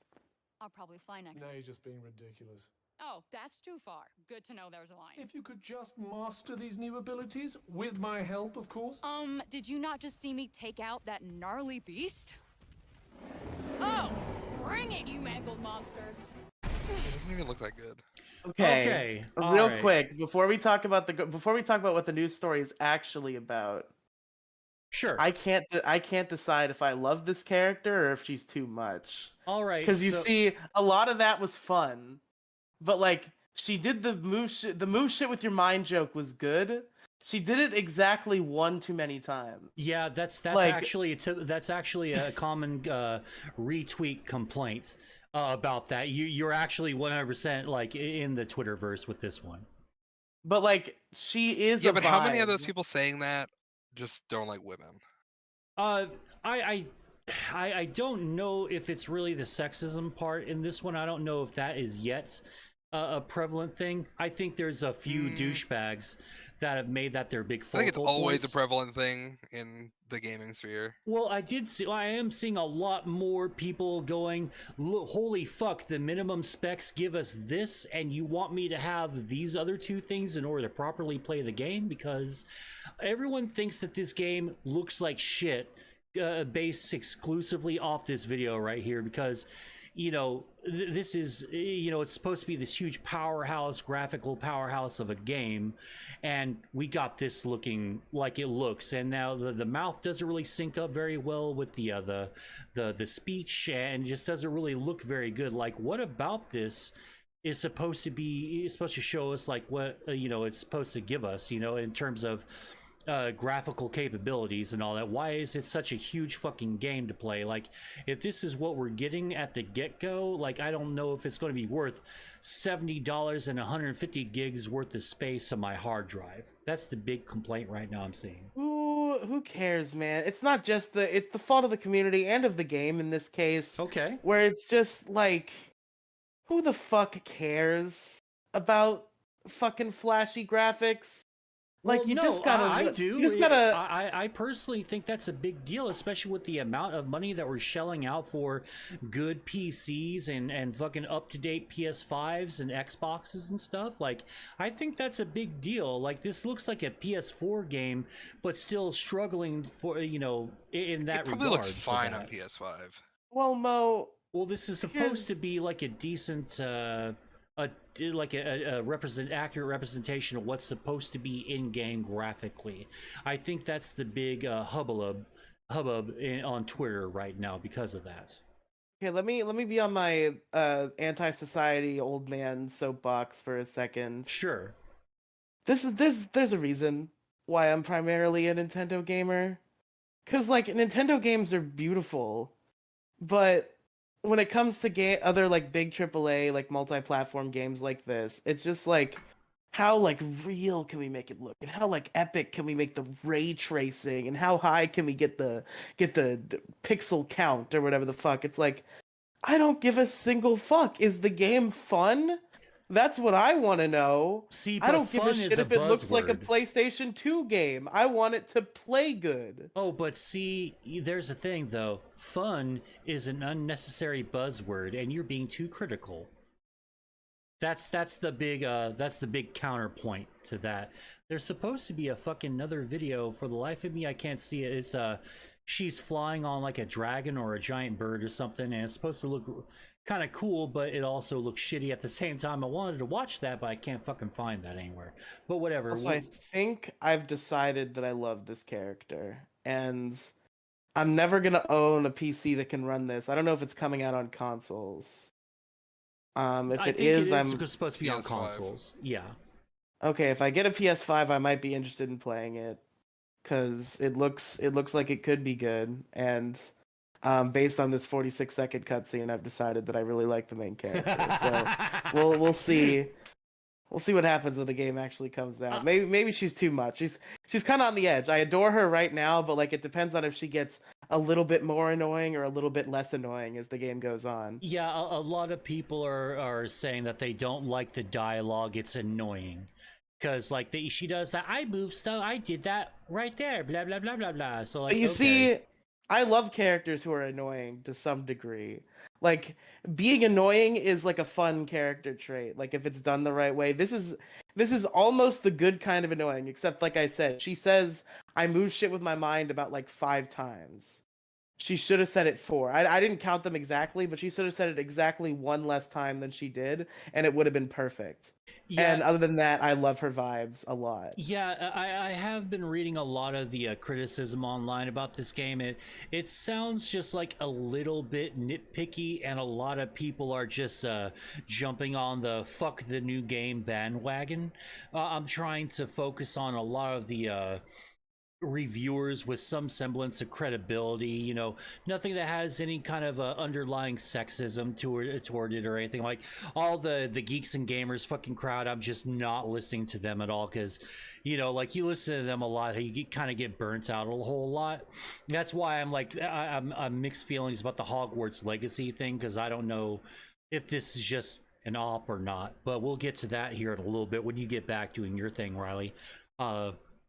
But yeah, I'm hoping eventually when this game does come out that there's a little bit more polish to it, because from what I've read about the game, it looks a little fun. It looks pretty cool. I'm hoping that it'll justify the 150 fucking gig download that I'll have to download if I want to play this game. But I'm optimistic, just because I want this to be a cool game and I want to see where this is going. I'm not a huge fan of any of the specs, however. That's just fucking crazy.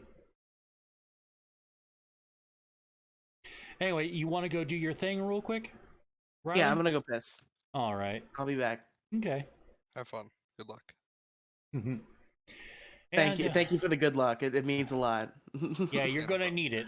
I'm gonna need it. Yeah. All right, everyone. While Riley's away and Robin and I are talking and all that, before we do that, I want to go ahead and say thank you for coming out. I really do appreciate it. Appreciate all the thumbs up and stuff. And if you haven't done already, go ahead and hit the subscribe button and hit the bell for notifications for when I go live and when I upload videos and shorts and stuff. Been doing real well on the shorts front. Been getting a bunch of subs from that. And I'll say this, I think shorts are a lot more fun to do than editing a fucking 10, 15, 20 minute fucking video. So I think I'm going to focus a little bit more on the shorts aspect, because I enjoy doing the editing for those. And also my editor likes to do that as well. And he likes to do the long form videos. I do, but not so much, because it takes me a little bit of time to get creative and get the juices flowing for the longer form content. But I am uploading all my entire birthday stream, but heavily edited, of course, because I did kind of get I got fucking sent to the shadow realm with the 12-hour fucking stream, and I didn't want to lose that, so I'm uploading all that periodically. So keep an eye out for everything. Appreciate all the support and all that junk. And yeah, so Robin, you got any thoughts or anything you feel like talking about while we have a little break here? No, I don't think I have anything on my own here. All right, since I think Riley said you could start on WWE. Oh, the WWE. Okay, we'll go ahead and do that one, because we'll do the Hogwarts thing. I guess we'll do the if it's not too much, because we're at 96 fucking minutes already. 10:30 here at 1:37, so we might have to maybe rush the fucking other the Crowder fucking Daily Wire bullshit. Do I even have that up? I do have that up, don't I? Yeah, I do. It's just fucking unorganized for the moment. Too many tabs. Like, something I love about doing shows is, you know, I get to organize and get creative with like my tabs and all that stuff and figure out what I'm going to talk about. The problem is when I'm starting to forget like what good points or articles I need to do, and then everything gets fucking disorganized and all that. But that's just a stupid personal gripe.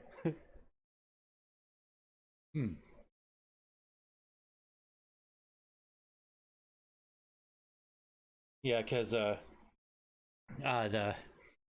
Steven Crowder Daily Wire thing, according to a lot of like non-ideologues and non-fans or antis, I guess they're called now, they don't seem to really like either fucking side because both sides are fucking insufferable. It really is like a giant douche versus a turd sandwich. This fucking fight, because you're sitting there going, oh lord, so I have to fucking support this network and all the weirdo fucking douchebag propaganda it fucking spouts out, or you know, I have to join the Mug Club and stop BigCon.com, which was made like a few weeks before this whole fucking bullshit even started. So I think that's a little bit weird and a little bit sus, a little bit maybe pre-planned, if you will, which makes me suspicious, you know? I like sus, as the kids say. But enough about that. We'll get to that here shortly. Let's see. Yeah, and I don't know much about it anyway. Yeah, it's there's I'm gonna get rid of some of these because these are 45-minute videos. I just want to watch like just a couple of minutes of Did them. Mo Diggity just like do like a preview op for a story during that whole time that we're not doing right now? Oh no, I'm hyping it up a little bit because I think that's going to be the last news bit that I do to end the show. You're trying to hype it up, and then me and Robin are both like, we don't really know anything about this and have nothing to contribute. Well, yeah, Mo knows all about all these right wingers. They're like his favorite people. So yeah, they're his best friends. He orbits them. Oh yeah, you know, I have Steven Crowder's fucking mug, you know, just sitting right here, just like looking at it, and I have the Liberal Tears fucking mug that Ben Shapiro and the Daily fucking Wire like have. Like, good lord, you know, guys, if you want to like, you know, bag on the other side, maybe not make your apparel like kind of cringeworthy. Like, I would never appear in public with a Liberal Tears fucking mug. No, insulated that's mug. kind of funny. That I like that a little I bit. think that's cringe, and it's all like, hey, look at me, look at me. That's what I think about that. The thing is like they're just such clowns. Like, I'm sorry. Like, I've created this like part of my mind where like politics are separate from the person. Like, I can get along with a person personality wise. We can fucking play a video game together, have a conversation, regardless of what they think politically. But then when I think politically, I'm very much like stuck in my own beliefs, and I think about other beliefs, yeah, and I'm well, like, and this also is like stupid. what is politics? This is all stupid. So like, I like the Liberal Tears joke in theory, but just like how they conduct themselves in other manners and like the ideas they spout off that are just so fucking dumb.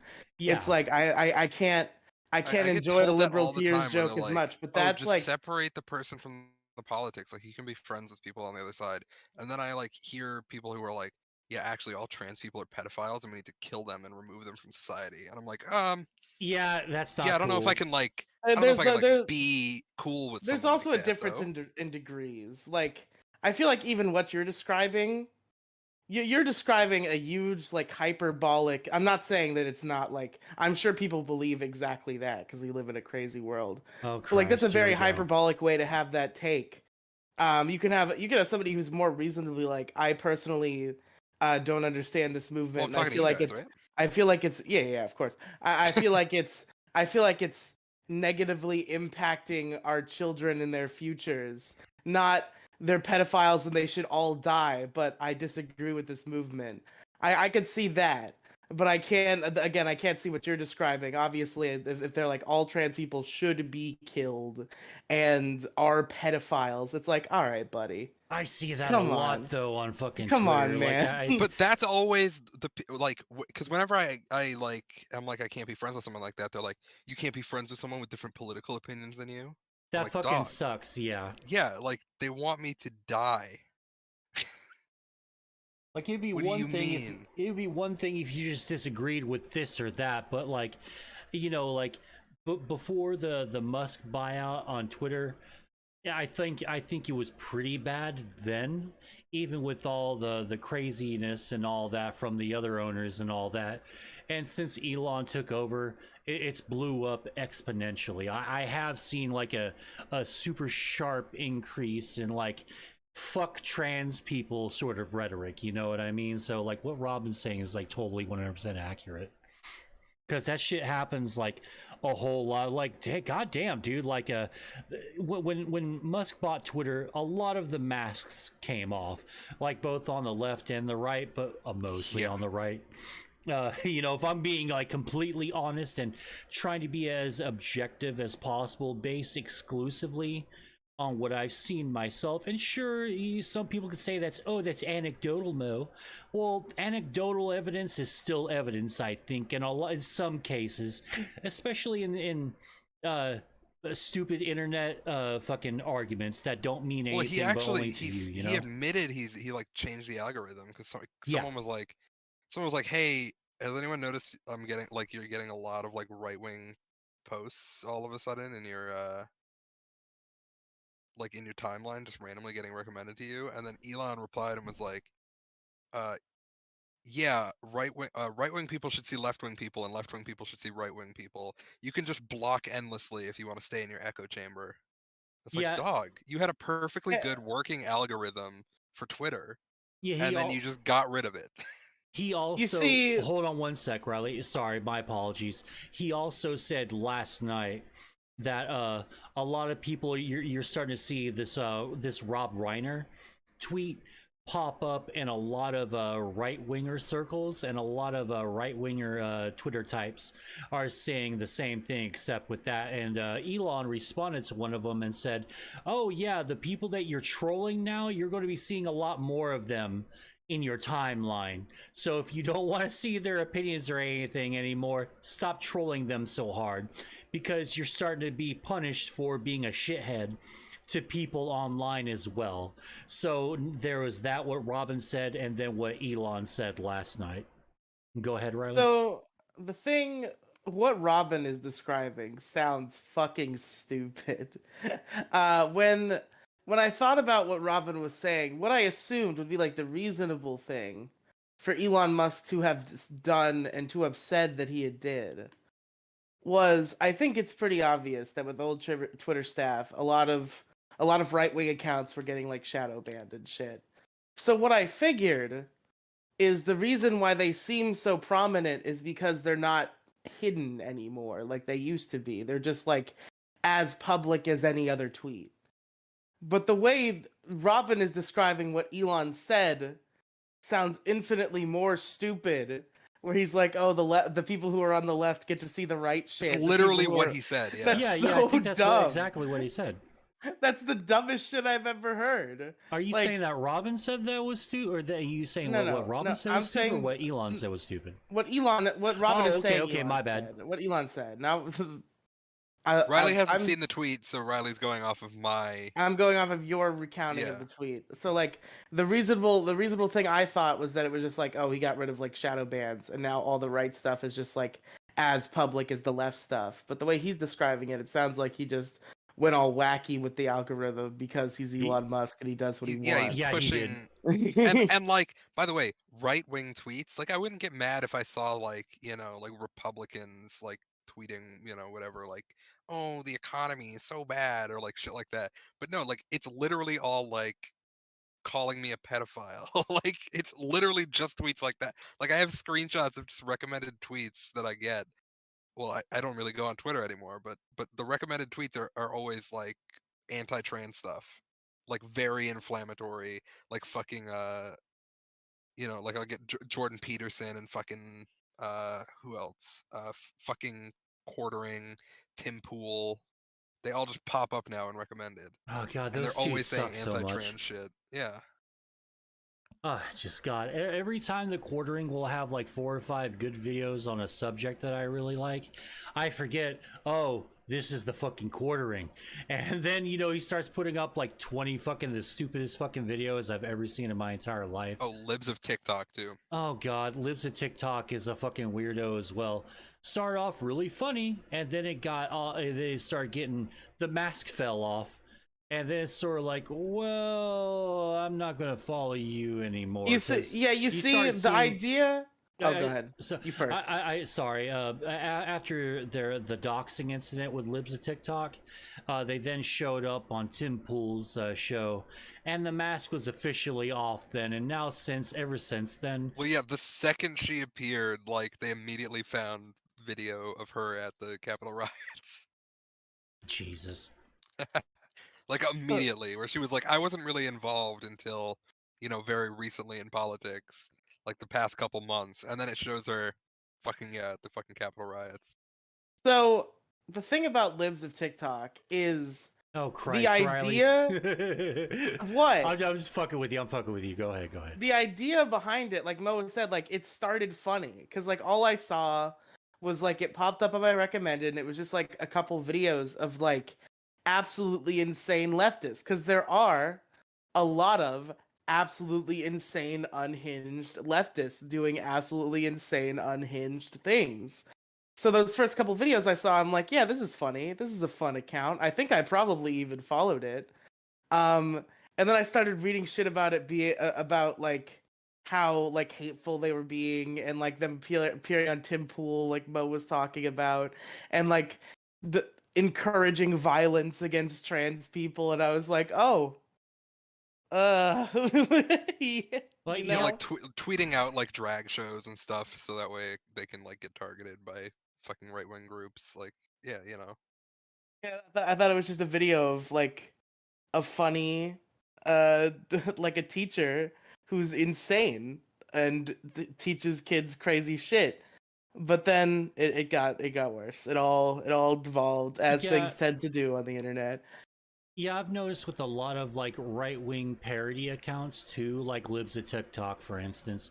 It starts off like, you know, you got the funnies, you got the edgies, you got this and that, and then you just forget about it for a while, and then suddenly they start, after you start laughing and reply guying to a lot of the tweets, they start like, you start seeing all the rest of the shit that they start posting. And you know, I'm so sick of being baited and switched, you know, like with these fucking people, you know, like I want to laugh, and you know, laugh at a stupid joke or an offensive joke. I'm all for that. Just I'm not for violence against people and shit, and it's almost violence every fucking single time, man. And I'm so fucking sick of you know, being, like I said, baited and switched every fucking single time.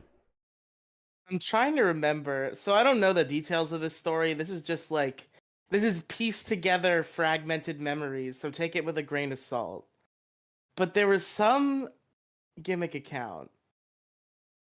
I don't think it was women taking L's. I think that's that's a different account with a different set. But it was something similar to that. Maybe it was like e-girls taking L's or like something like that. And it came out that one of the admins of the account was an e-girl.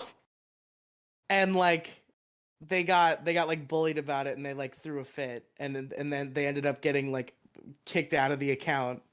And I'm trying to remember like any details about this so I can find it again, but I just remember it being so funny. God. There's just like this whole gimmick account about like dunking on e-girls, and then it like suddenly comes out that one of the admins just is an e-girl. Yeah, there's a lot of fucking ops like out there, like when we get to the Hogwarts Legacy one, which I'm gonna do after the WWE thing next year. I told you to do the WWE thing while I was pissing. What is WWE? Oh shit, I forgot to do that completely. Okay, I'll just be super quick about it then. So, if any of you out there are wrestling fans, you know that Vince McMahon came back. TLDR, he retired after getting outed for sexually assaulting a lot of women, allegedly, because guilty before innocent until proven guilty. There is a process here. We have to respect that. No, we don't. Oh yeah, we do. That's insanely important. I don't want to be a country that thinks guilty before innocent. That's. I mean, I'm not a fucking juror. The hell? Oh well, I mean, you can I can be. think whatever I want. It's fucking America. I don't think that's I don't think that's a good thing to have. Like, I think that might you know what? If I get called on jury duty, I'll be fucking impartial. All right. If I'm Okay, just sure. thinking. Okay, Hold well, on. yeah, of course, everyone can have a their mysterious opinion, noise has occurred. I must investigate. Hold on. but... All right, no problem. Well, anyway, so he did get accused of a lot of sexual assaults, and I mean, there's a good amount of them, and a lot of people are also expecting him to be accused even more because everyone's freaking out that he came back. And if anyone wants to read the NewYorkPost.com article, I got posted right there, and y'all can check it out in the chat if you like to see that. But I'll try to run through this very, very fast. But McMahon stepped down amid sexual assault allegations and paying off the people who alleged who said that he allegedly did that. Said that he got bad advice from those closest to him, basically meaning his daughter, who was helping run the company, Stephanie McMahon, the CEO, the current standing CEO right now. There's allegations that he also gave him quote bad advice, which was great fucking advice. If McMahon had a brain in his fucking head, he'd have never showed his fucking face in public again. But McMahon is McMahon, and McMahon has an ego the size of fucking Jupiter, and there's no fucking way that he's going to allow anyone to sell the WWE without him getting the paycheck in his grubby little fucking hands. So Stephanie McMahon resigned from her position as co-CEO of the company itself on January 10th, 4 days after he returned to the WWE's board of directors. And it was alleged a few days later that Saudi Arabia, that bastion of progressive political, forward-thinking people, they were going to buy the company. This story, the Saudi Arabia buying WWE story, fucking took off like wildfire. And too bad none of it was true, because none of it was substantiated. It was it ran for 48 hours, and every single fucking wrestling themed YouTube fucking channel went with it hook, line, and fucking sinker. As soon as people in the WWE said, this is bullshit, we're not selling to Saudi Arabia, LOL, every single one of those fucking YouTube channels who reported on this unsubstantiated claim. Whoever first reported this story probably got a cease and desist, like, immediately. Oh, big time. And they also it was also an substantiated claim from a YouTube channel. So everyone was like, well, blah, rabble, it's fake. Oh, I never fucking believed that for a second. And you watch every single one of these motherfuckers' videos if you want to. It's all over the place if you Google that or YouTube that. Every single one of them were reporting on it like it was fucking true, and then every single one of them walked it back, pretending that they never believed it in the first place. It's a crock of shit, right? But blah, blah, blah. So, let's see. The rumors of the sale to the Saudis ended up being false, or at least very premature, as WWE continues to bring its financial heavy hitters such as Rain Corp and Kirtland and Ellis to assist JP Morgan Chase, a bunch of scum, with the potential sale. So, yada yada yada, there's been tons of reports and rumors about Tony Khan and his father, who own a soccer team, who have like billions of dollars themselves, and they have WWE purchasing money. There's rumors going around that they want to buy the WWE.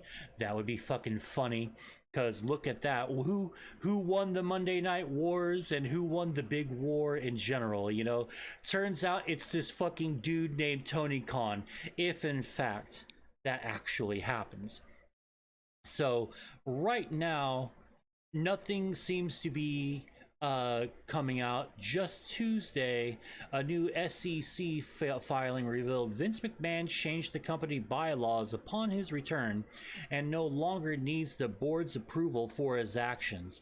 This change is the basis for recent investors' lawsuits against him that claim McMahon is trying to, quote, impose his personal will on the WWE and its board, which makes fucking sense because Vince is the WWE and the WWE is Vince. So of course it's going to be. So far we've heard a lot of rumors about the WWE being sold. However, we don't know of anyone who's actually about to make the sale. There's AEW, there's Disney, of course, because Disney, the mouse has to be fucking everywhere, even though it's going to be real weird to see Stone Cold Steve Austin lookalikes at your Disneyland, Disney World, centers. That's just going to be weird. Austin 316, I said I just whooped your ass. Are we really going to have that being said next to Mickey Mouse? That's, I don't know.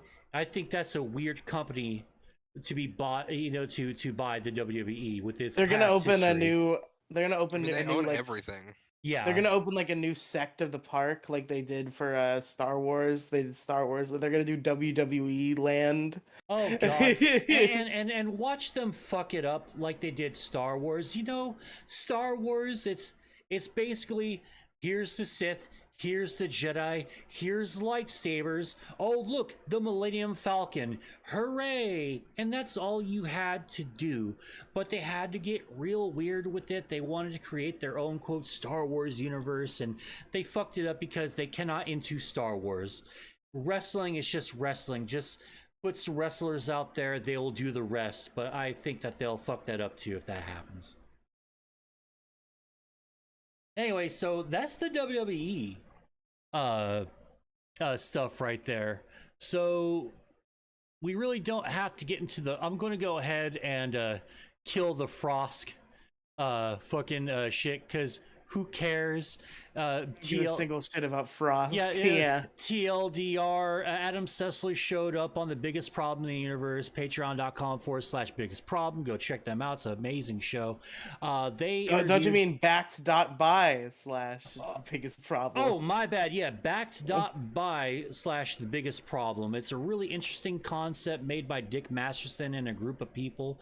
I'm super jazzed about it. I'm hoping that it blows up big and it turns into a real competitor for Patreon. Unfortunately, with the people involved in their tempers and their penchant for popping off at the mouth on social media, who knows what will happen? Blah blah blah. But I'm on the fact that team. it's a blockchain thing and like I like the blockchain thing. I think that's really unique. Why? And I think that's. Oh, I'm into cryptocurrency and blockchain. I don't have shit in front of me right now to really substantiate a lot of my opinions right now because I wasn't prepared. But I'm super into the idea of blockchain and being destroying deplatforming and destroying censorship. I mean, I could I'm really into that. out someone's guts and then use them as like a straw, but that would be pretty unique, but I wouldn't say I like it. Well, it's a weird comparison to the both of them, but it's your opinion and I'll stick by it. Yeah, so yada yada. Adam Sessler actually told a lot of fucking truth on that show. Frosk got mad because she says that a longtime co-worker of hers, Adam Sessler, said some shit. She said, fuck the gaming industry, I'm done, and she quit. Kind of like Adam Sessler did in the mid-2010s. So, yeah, that's what happened. Everyone collectively on Twitter said, don't let the door hit you on the ass on the way out. And then Chrissy Mayer made an Only Frosk parody, which is a little funny, but kind of silly and a little cringe, but still a little funny. Anyway, so that's what happened with her. We don't really have to go too much into that. Blizzard survey, quickly now, the Warcraft 3 Reforged might actually get a relaunch because of the absolute fucking disaster that was its initial launch right out the fucking gate. It's gotten so bad that modders had to take it upon themselves. They took it upon themselves to make mods and make patches for the game because there were so many things that were fucked up. There were videos that you could see from the FMVs, full motion videos for you kids who are like millennials and shit who don't remember those things, or Zoomers or whatever. There were FMVs that didn't play in the game, the Reforged version, because they just were incompatible. They didn't get the shit right for it. So the modders patched those in and corrected everything. So now that the modders are doing the jobs that the AAA billion-dollar industries are supposed to be doing, Warcraft, Blizzard sent out surveys indicate potential Warcraft 3 Reforged relaunch, and so far the surveys are overwhelmingly game's very disappointing, relaunch the fucking thing.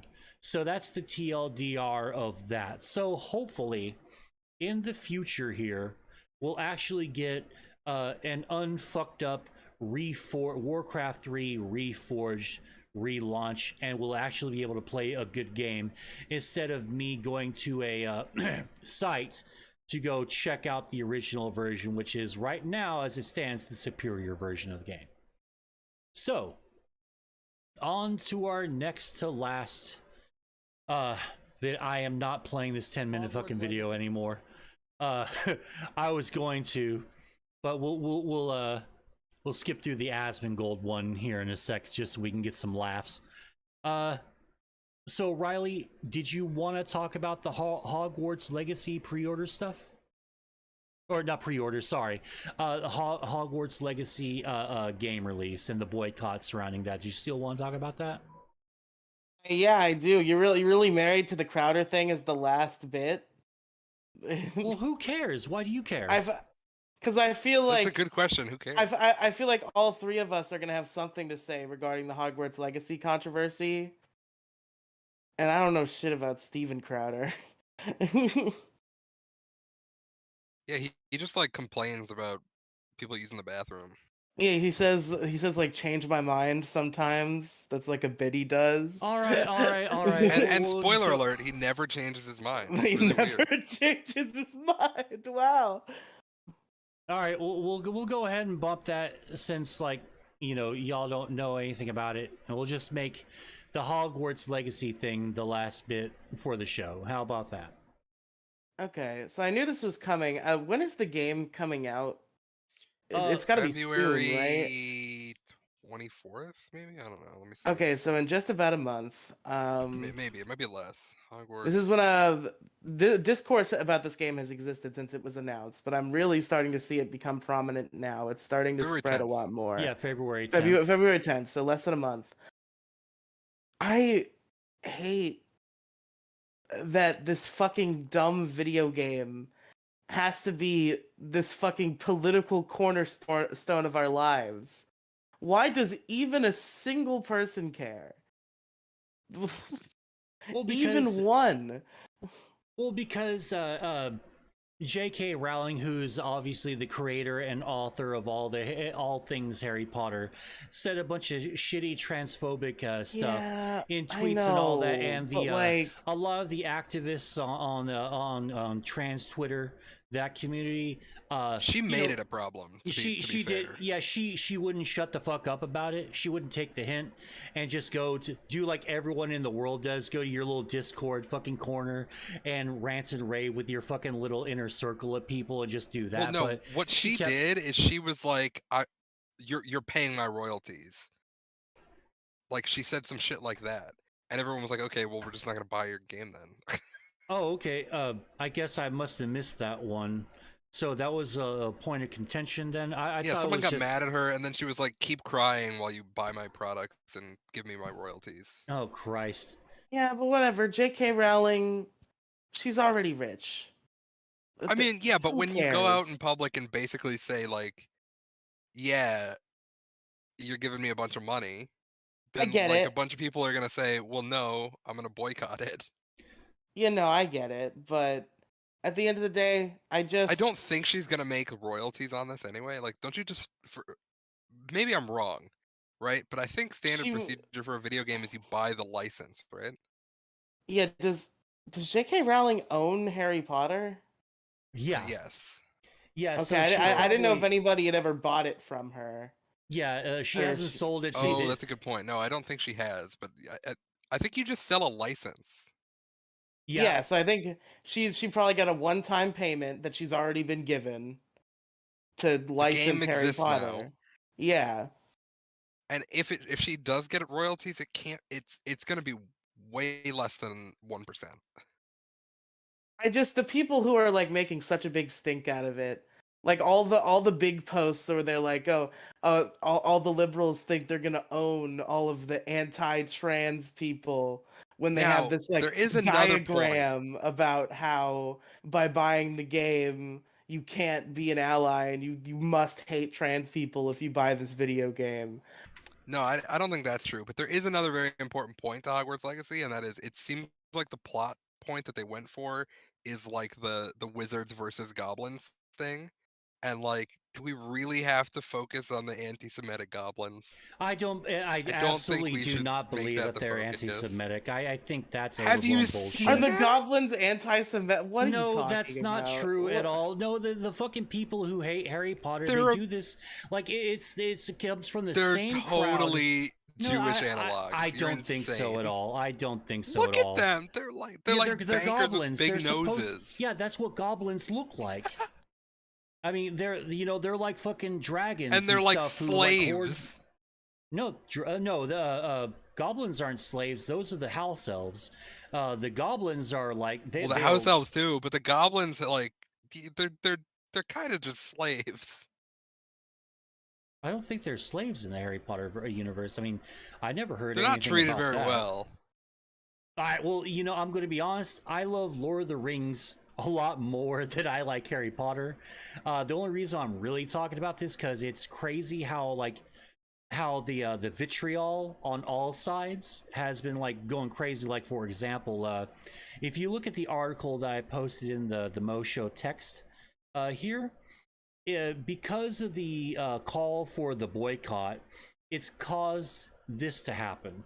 Hogwarts Legacy pre-order data suggests huge debut for the game. So based on pre-sale data of the Hogwarts Legacy on all platforms, the game is already expected to be one of the biggest games of 2023. So that's pretty much what it says right now.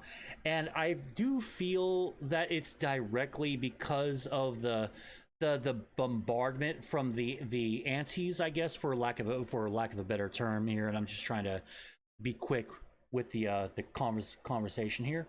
But I think because of the Streisand effect that I think happened with this, like, I think if there wasn't such a huge pushback against this game, and I feel that the anti-fans have sort of given this game some serious legs, and people out of spite, probably a lot of transphobia, spite too, let's be real here.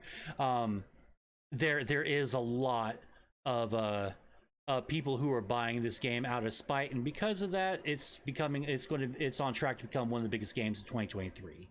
So that's fucking nuts that this has happened the way Also, that it don't did. pre-order a digital game, please. Yeah, anyone. don't pre-order at all. Like, when you pre-order something, you're basically telling the game devs, hey, I'm willing to play your unfinished piece of shit game. Look at everyone, I'm a Warzone 2 player. Believe me, I know this. I love buying early access games. Like that's a different thing, right? Like, you're paying for a thing that you know is not finished. Yeah. And like, you're opting into that. But like, pre-ordering, you have no idea what the fuck you're gonna get. And like, pre-ordering shouldn't exist anymore. The whole reason pre-ordering exists, for all you Zoomers out there, is like, you used to do it because the store, like GameStop or wherever you went, would have limited copies that they would get. for the release. So if you didn't pre-order it, you didn't get your fucking copy until like 2 weeks later. Yeah, that was the biggest pain in the ass. And you also got cool little knickknacks if you got like a pre-ordered physical version.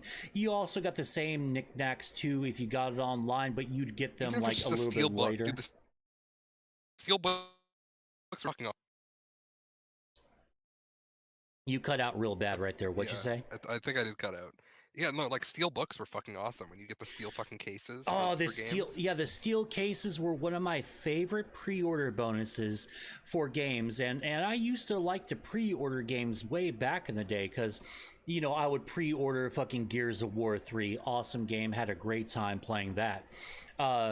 But nowadays, there's just no reason to actually pre-order a game anymore because I don't care about playing it on day one. The only time I really care if it's like an MMO that I'm playing, and maybe I'll consider it. But right now, as it stands, I'm still not I still haven't ordered the fucking World of Warcraft Dragonflight yet because I don't know if I want to fucking play Actually, retail there is anymore. one reason you might want to pre-order, but I would do it like the night before, and that's because sometimes you can pre-download, and that's sick. Yeah, that's what I was gonna say. Is like you pre-order and you can pre-download it, and then it's like right there at fucking midnight, and you can just play it right away. There's been times where like me and the boys will get in a fucking Discord call, and there's been times where like me like pre-downloaded a game and like right at midnight. Like I think we did that for like Red Dead 2. Oh, I've I only love that ever shit. I love that shit. I've only ever done that once. I actually recently had my first time doing that. I hadn't done any pre-orders before because it's not like something I do usually. I'm not really concerned with playing a game day one because usually I can't afford a game day one. But I did pre-order Pokemon Violet, and I actually played it right at midnight when it came out, and that was pretty sick. Paul says in chat, for about 4 to 5 years, I was obsessed with the Neptunia franchise. I remember when you used to like do videos and shit, Paul, of your background and stuff, and you showed me your weeb shelving and all that stuff, man. That shit was fucking nuts, man. I enjoy seeing things like that. People who get super obsessed with anime, like I always think that they look really cool, sort of stacked together. But yeah. One of the other things I loved is sometimes, besides a steel case, you get like a cool map or something. One of my favorite, like a little bonus game, was Lunar Silver Star Story. It was the very first one, and you got this little pouch with a little coin in it. You got this real badass cloth map of the entire world, the overworld map, and that was really cool. And of course, you get the PlayStation game and a couple of bonus discs of like an OST or something extra. I used to love doing that stuff. Sadly, though, it's mostly not worth it, with the exception of a few things that Robin and Riley pointed out. But yeah, it's I remember I pre-ordered. I got the like special edition of Black Ops 2 when that came out. I went to the midnight release for that. Oh, nice. And it was like the care package thing. So you got like literally a big ass fucking care package. And it was like this huge ass box. I don't think I still have it anymore. Maybe like up in the attic or something. But like it was literally like a massive fucking box. It had a drone in it. Like it was my first time using a drone. I think this was back in like what, 2012, 2013, something like that. Mm-hmm. Which is like drones were not that common. No, not yet, and I bet it was probably a really good one too, because they did the same thing for Black Ops 3, except the drone that you got, because I got to see it in this little mom and pop game shop that I went to in San Antonio. It was a real piece of shit drone that they said may or may not work because the batteries have been in the same fucking remote control for like it was years. super cheap. You could tell by the material. It was so cheap, but it was really, really cool. Yeah. Like if you look this thing up, what did it have in it? It had the drone. I remember that. Yeah, MQ-27 Dragonfire drone with remote control. Bonus in-game content: Nuketown Zombies and Nuketown 2020. You got some Xbox Live Avatar stuff. You get the box itself, the steel book, and you get the soundtrack, and then some little coins. Nice. One of my favorite Special camo. something really cool, because I pre-ordered Assassin's Creed Black Flag, and I forgot the other little knick-knack that you got with that. It was probably a map or some shit, but you got a little red pouch with the Assassin's Creed logo, a coin, and it had Assassin's Creed Black Flag. It was real fucking slick looking. I love the shit out of that. Paul also says, I pre-ordered every game in that franchise for quite a while. Hurricane Harvey delayed delivery of my Japanese limited VIIR. It came with a coffee mug, a plush doll, and a booby mouse pad. I put that in there for scale. So you can see how big. Holy shit. Yeah, that was about as big as the Black Ops 3 one, that if I remember correctly. Yeah, it was fucking crazy. Man, that looks so fucking cool. Of course, you have fucking pre-order nightmares if you got Fallout 76 and all the little knickknacks and stuff like that. Lest we forget the whiskey that they tried to hawk on everyone in the casing for that piece of shit. Dude, the Black Ops, also, like, all Call of Duty midnight releases, the lines are fucking crazy. Oh, yeah, because I don't know back if you've then... ever been to one. I've never been to one. I always watched videos for that. But like, yeah, it was like long. Down the block. Yeah, they were that long because they were totally worth it. I never got to do a pre-order midnight release for a game. Because by the time I got old enough and got, money enough to do that, I was just like, fuck that, man. I'm not standing in some stupid line. I'm just going to buy it online. And yeah, you know what game I did a midnight release for? What? You're gonna be shocked. There were like only 6 people that went to this midnight release. Everyone was like, it's coming out. It's not like really gonna be a big game or anything. I went to the midnight release for the Elder Scrolls Skyrim. No shit. There were literally like only 6 people there that got the game. Oh, I remember when I remember the hype for Skyrim when it was first coming out. I remember all the tech demos and all the fucking videos that came for it, and then the next year all the official quote-unquote teaser trailers and official trailers came out, and I remember the hype online for Skyrim being fucking super heavy. So it's kind of crazy that there will only be like 6-7 people in this line for that. I know. I game. thought there was gonna be a line or something, but no, it was literally like 6 people, and one of them like lives up the street from me, so I recognized someone. Oh wow. And they did a raffle to give away like one of those guidebooks, and I fucking won it. So the next day I went in and got like a huge guidebook for Skyrim. It's so fucking cool. And it had like everything in it. It would just like, if you needed to know where someone was or something, like it was in the book. Nice. Yeah, I think the only one that I remember seeing physically was the 13, like maybe 15, 20 people that were at my Walmart that was working in 2012, 2013. And it was for the Raspberry Pi. And for you tech nerds out there, that it was a device that you can mod into something, and basically, it is a device. Yeah, huh? Still around. Still around, pretty popular. Oh yeah. Like if you're into modding like physical fucking hardware and stuff, the Raspberry Pi is the way to go. And there was a midnight release for that, and I started chatting up some of the people in line, and I thought that was really cool. I was really enjoying. I enjoyed like chatting with the people for the pre-order for the Raspberry Pi. So, and I'm glad that it's still around, because like I thought that was really neat. Ooh.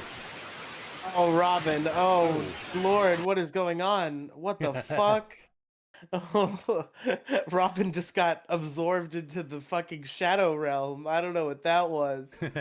It's okay, because we're pretty much at the end. Am I back? Okay, good. Yeah. I unplugged on accident. My apologies. No problem. Well, we're pretty much at the end of the show here. I really don't have anything else to say about the Hogwarts Legacy boycott. I think it's largely, I think the boycott's been largely unsuccessful, and I think everyone's just not caring anymore because they all have it. I will say that it's really shitty. Oh, well, 2 things. One, I think it's super shitty when people on any side threaten violence or death on someone who will either buy the game and play it day one or not play it, because I've been seeing a lot of people fucking do that. Super shitty. Don't fucking do that.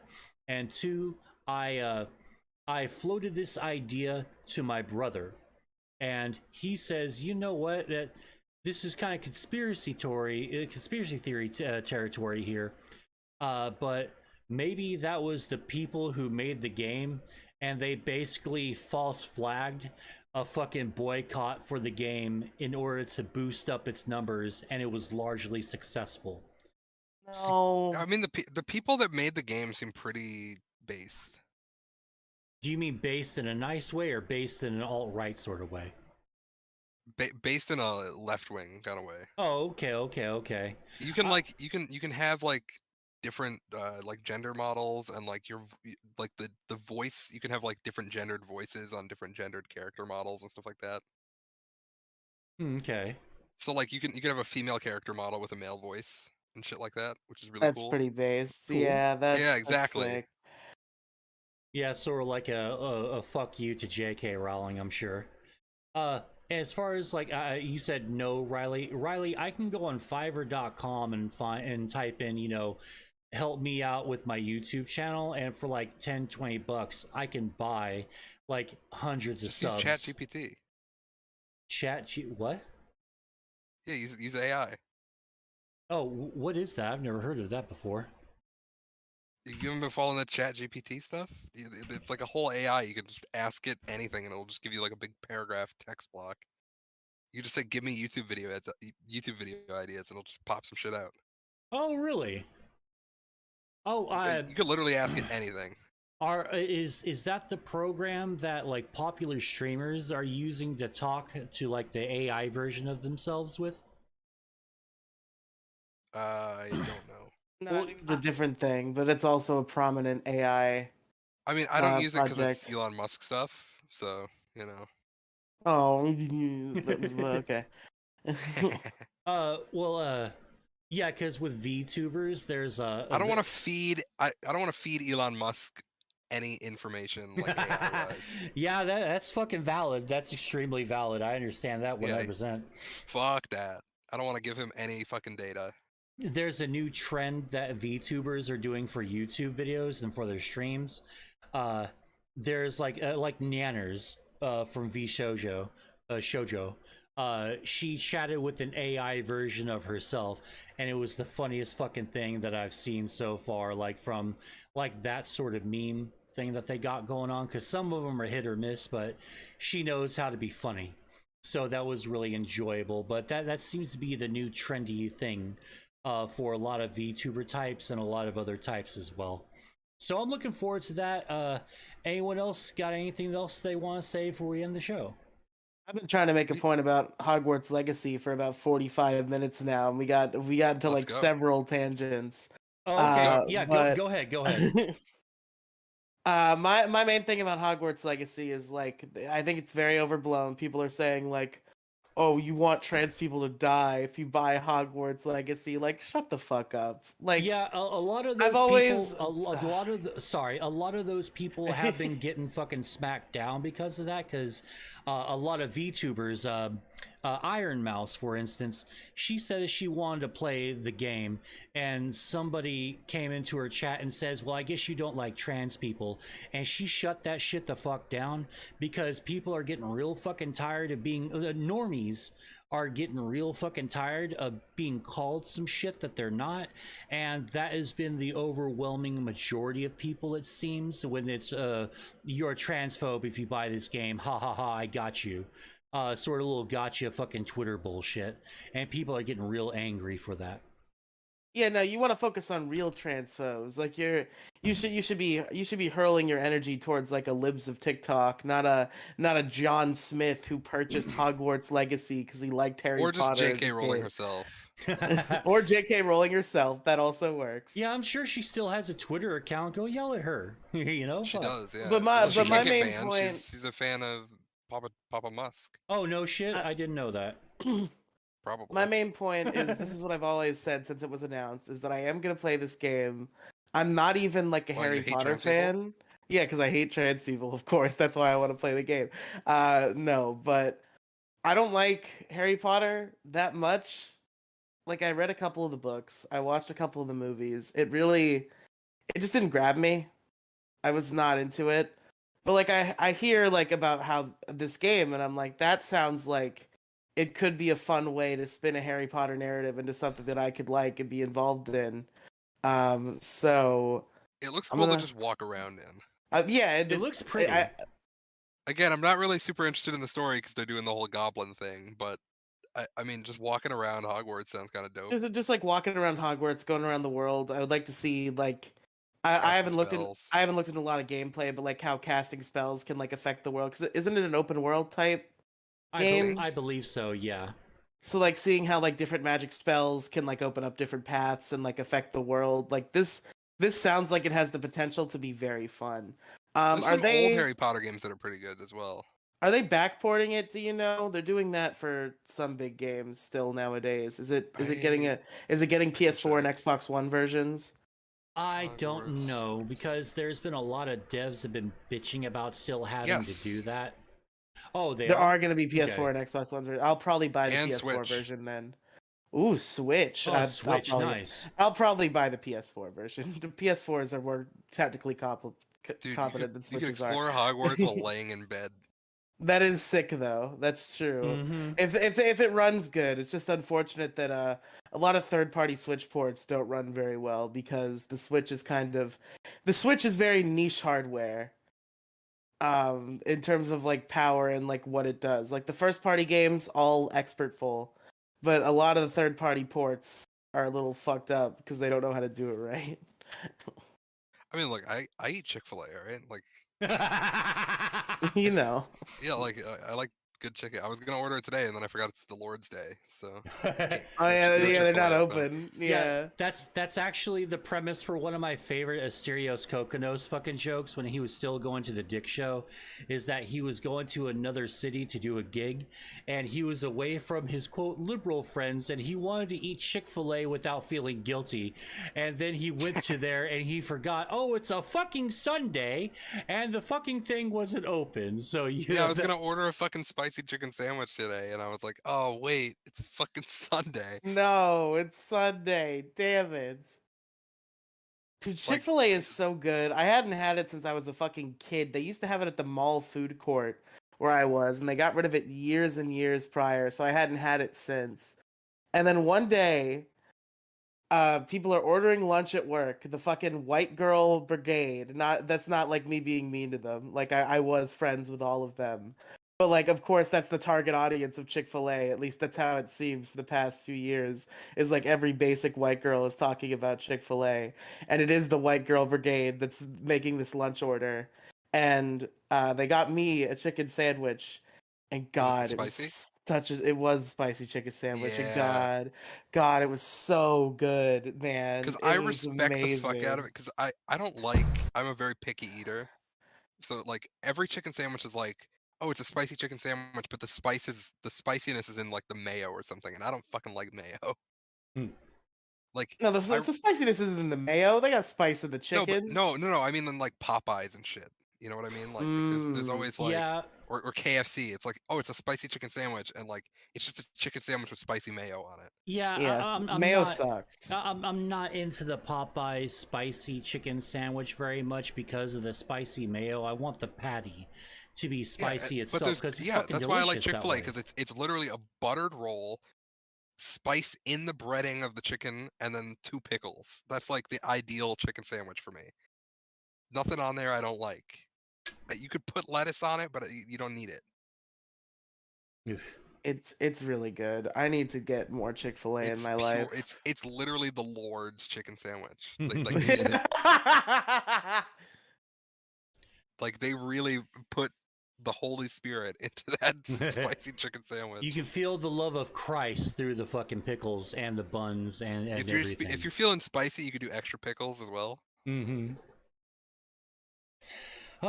All right, folks. If I quote a Bible verse to a Chick-fil-A drive-through worker, and it's one that has influenced their religious experience enough, do you think they'll give me a free chicken sandwich? I mean, you could try. There's no guarantees, though. I just gotta find the most inspiring viral verse and fucking roll up on Don't the they say like "Have a Chick-fil-A. blessed day"? Is that what They say? might. My pleasure. Oh, my pleasure. Yeah, that's what they do. They say "my Yeah. pleasure." I seen a couple of TikTok videos where it's this one worker and it's like, I hate this fucking job because I say this, and the video goes up to her as it zooms into her mouth and she says, "My pleasure," and she just grimaces after the fucking customer leaves. Well, yeah, there's some videos of people just saying like "thank you" like for every single like small thing that they do. Like they're like, "Thank you, my pleasure, my pleasure, my pleasure." You just Yeah. keep baiting them into saying it. Yeah, that's just too fucking much, man. Like I'm all about good customer service, but you know, let's tone it down, okay? I don't need you to my pleasure me a million times. Yeah, I always just went with the like, "Hi, how are you?" and then like, "Have a good, day, night, whatever." Like that was my only like default stuff. Everything else was just talking. God. I Yeah, have to retail's say, alright. in my job, I have to say, hey, thank you for calling blank. To whom do I have the pleasure of speaking with today? So I have to say that, and I get like 100 fucking different calls. Well, maybe like 10, 20 fucking calls a day. But I fucking hate saying that.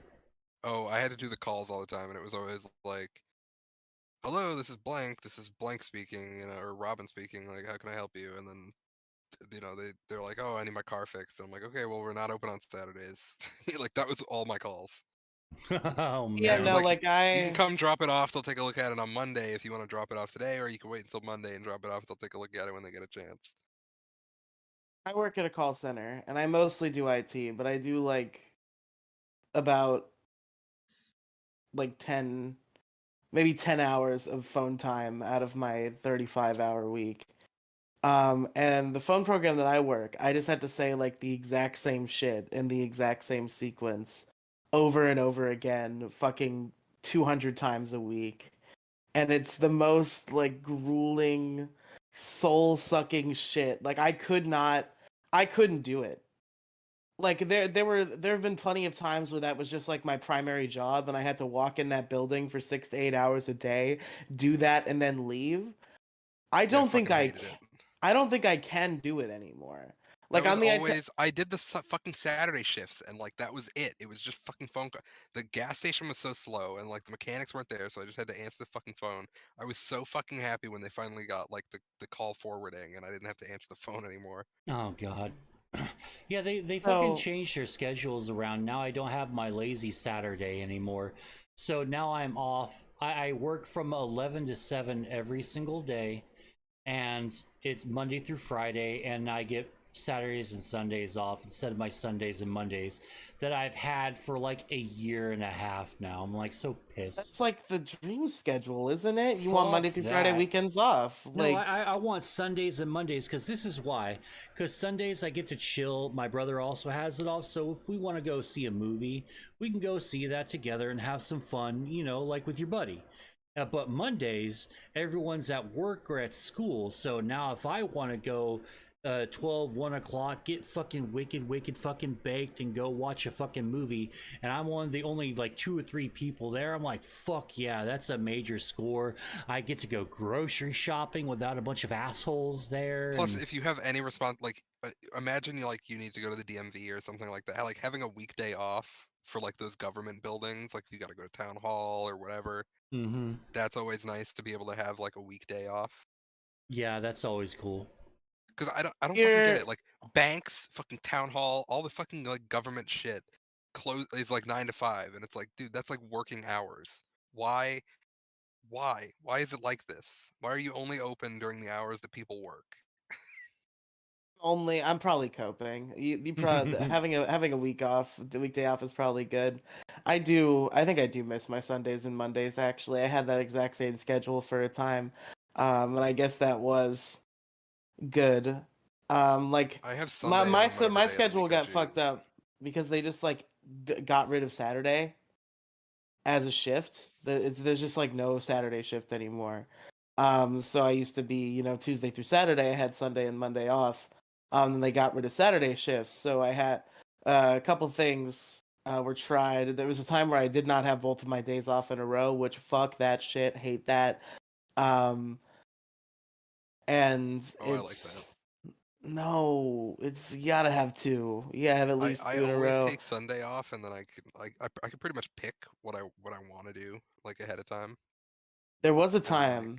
like, I like doing Sunday, and then like whatever day I feel like shit. I just say nope, I'm good. There was a time where I had 3 days off, and two of them were in a row, and one of them was like after one day, and it was the best time of my life. And then what happened was they looked at me for the IT promotion, and I foolishly agreed to my boss that I would in fact be willing to pick up another day were I to get the promotion. But come to find out, when I talked to the actual like corporate boss who like handles my job and like what I do, there was an amount of like there was like a requirement of hours I had to have, and there was like a certain time I had to be there. And my current schedule met all those requirements. But then my boss was like, "Hey, you said you'd add another day," and I was like, "I guess I did say that, didn't I?" So I had to do that. And originally, my previous schedule before the one I have now was Sunday through Thursday. So I had a weekend day, and I had Friday and Saturday off. But then, like for like 3 weeks, I guess like every Friday there was some sort of tech problem they needed me for, and I wasn't there. Ooh. And they were like, "Yeah, we need our tech guy on Friday. You're gonna have to do Monday through Friday." I'm like, "All right, but I guess that's fine." That sucks. All right, y'all. We are almost 2.5 hours into this, and I've had a fucking blast. It's been a great episode 4. Riley, where can they find you? There's a lot of places. You can, if you look for Riley, you'll find Riley, you know what I mean? But the main place that I care about is the Issue Crew podcast, which is a show where me and 6 of my closest internet friends, including Mo Diggity, in various combinations each week, discuss a topic of our choosing. And you can check that out at youtube.com/. I need to remember if it's Issue Crew or The Issue Crew. I doubt myself every time. I think it's youtube.com/The Issue Crew, but if you search The Issue Crew on YouTube, you'll certainly find it. And you could also find it on podcast platforms like Spotify and Apple Podcasts, and you can search that out, or all the links are available at anchor.fm/Issue Crew.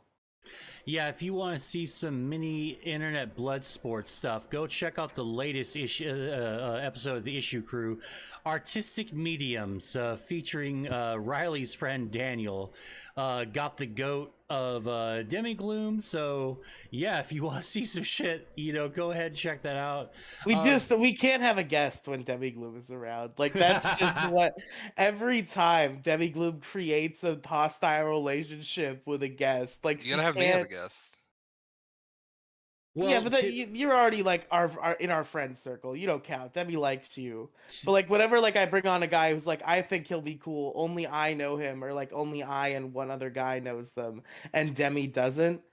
Every time it turns into a conflict. All right, so to be fair, before we get to Robin and wrap this up, your friends do tend to have a certain political leaning, and that just irks the shit out of fucking Demigloom.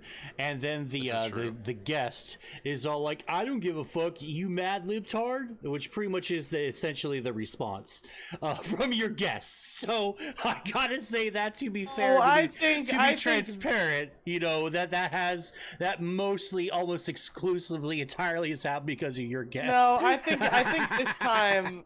You see, sometimes the guest starts it, but this time it was definitely he was just matching her energy. She was being overly shitty and snotty, and then he matched it. And like whatever, Demi left. I'm fine with Demi leaving. She was uncomfortable. He did use a slur. He did not know what he was doing. He did not know the background on Demi Bloom. Can you message me the slur? I want to know what slur. It's just the F slur. Okay. He dropped the bomb big time. Like, and out of the Demi blue for no reason. Demi got uncomfortable and left, which, like, I'm cool. I understand. If you say the F slur or the R slur, there's a little leeway there sometimes where I'm like, you might not be horrible. Yeah, I don't think he was doing it to be horrible. I don't think he even knew that Demi Gloom was trans or part of the LGBTQ community. He was just like, "Shut up, F slur." Like he was just being edgy. Um, Yeah, so I've played enough Xbox that like you just kind of know you can get a vibe on like Yeah. how they're saying the F slur, you know, or the R slur for that matter, which I think is safe for YouTube, but I'd rather not. Now, if you don't like, I just say it sometimes, and so does Mo. I try not to, but I do. The R slur. But if you don't like IBS stuff, we also had another really interesting episode called "The Immortal Snail Dilemma," which Oh, that was one of a really good episode. Yeah, it's one of my favorite episodes so is far this that the, we've like done you this and year. a snail get $1 billion or whatever? Is this the Yeah. Gavin Free Rooster Teeth thing? Yeah, okay. Yeah, essentially, yeah, that's exactly it. And there were like lots of iterations as well. We fucking decoy snail, yeah. Yeah, we had tons of fun deliberating and debating what the immortal snail dilemma means to us. And then we did have a birthday one that we ended up doing a little bit after. Well, it released a little bit after my birthday. We did the immortal snail dilemma a couple days before, and then the birthdays afterwards. But yeah, tons of fun on the issue crew. The next week, Mo. We record at the same time every week, 7 days separated each time with no exception. We've never done it any other way. Well, I mean, you know, you ain't got to call me out I thought you were quitting the issue crew, Mo. What happened? No, I'm not. Oh, no, I was just mad that day. So I'm I was mad. Mo's mad.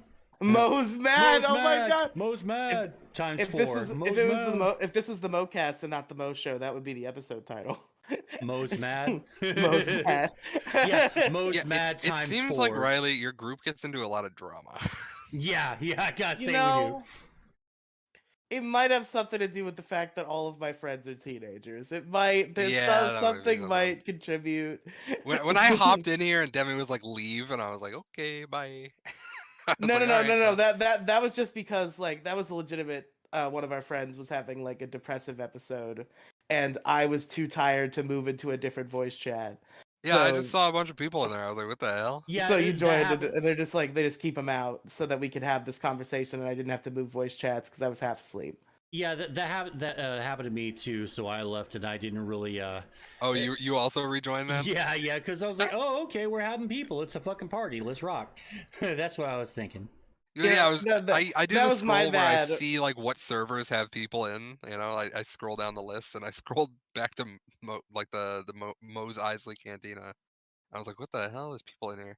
That was just like real shit going down, and I was like 95% asleep, and they really wanted me to be there for it. So I was like, okay, but I cannot move voice chats. I do not have the dexterity left in me.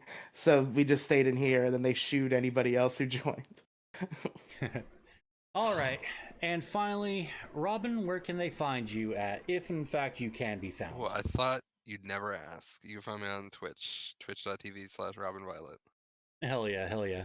And of course, you can find me here at youtube.com/@MoSideGaming.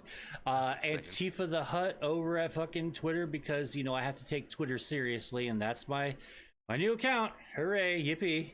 You can change that at any moment. And no, I'm afraid to do so because I'm going to get fucking shit canned. Because I tried I don't know, like I'm just. You can change it.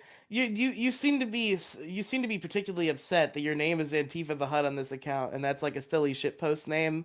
You can make a better name that doesn't have like Mo-Side Gaming in it. Like you could come up with a better alt name than Antifa the Hut. What about Domigity?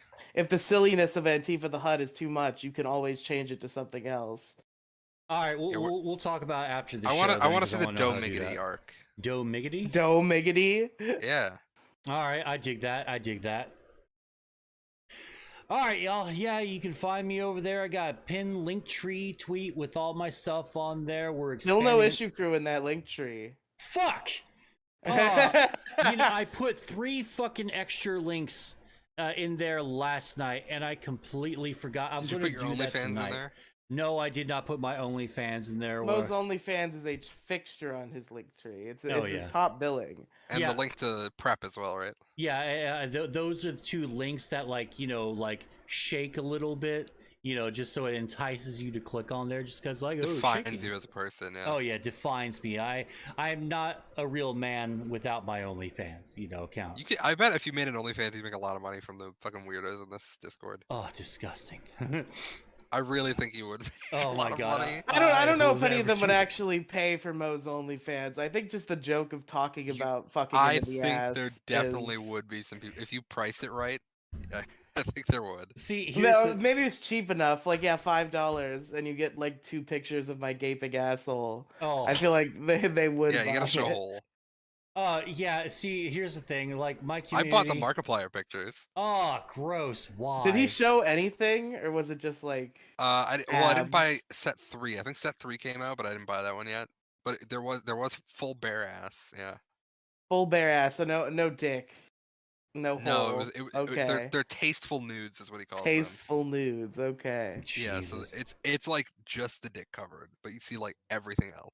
I heard the Markiplier's dick leaked though. I don't know if there's any. I don't know of the validity of those rumors, but I've heard. Are you gonna make me go on OnlyFans right now to check the set 3? Yeah, I really don't need I'm gonna you go guys buy it to right do now. that. Y'all don't really need to do Yeah, that. we gotta find Markiplier's dick so we can display Well, it on the Moe Show. It goes to charity. So, but let me see. I think set 3 came out. No, it hasn't come out yet. It might be separate from the OnlyFans. I just heard my only. I saw a tweet that said I just saw Markiplier's dick on my timeline, and I was like, oh, I guess that's out there now. But maybe it was false. Maybe it was a false report. Oh god, I remember when that shit fucking leaked, and it was like a million fucking pictures of like it was a million posts of just that one OnlyFans fucking teaser picture, and like, dude, fucking Markiplier is fucking everywhere on my timeline, and he's pretty much nude. Why am I seeing this shit, people? I told everyone to stop, and then they just posted a bunch more. How is he such a fucking chiseled god? He used to look like a weird nerd. Well, and now he's just like fucking Chad. Well, because he's fucking Thor, God of Thunder over here. Well, because okay, this is my theory. PewDiePie, like about a couple of years ago, just let it leak like, hey, this is my workout routine, and he's fucking cut like he's in fucking Thor, God of Thunder, and then everyone was like, fucking PewDiePie is fucking shredded. I gotta get shredded because now he's beating me in this shit. So I think that's what it started it all. But okay, everyone. This has been the Moe Show, Season 2, Episode 4. Thank you all for coming out and all the support. Hit the sub button, hit the bell for notifications.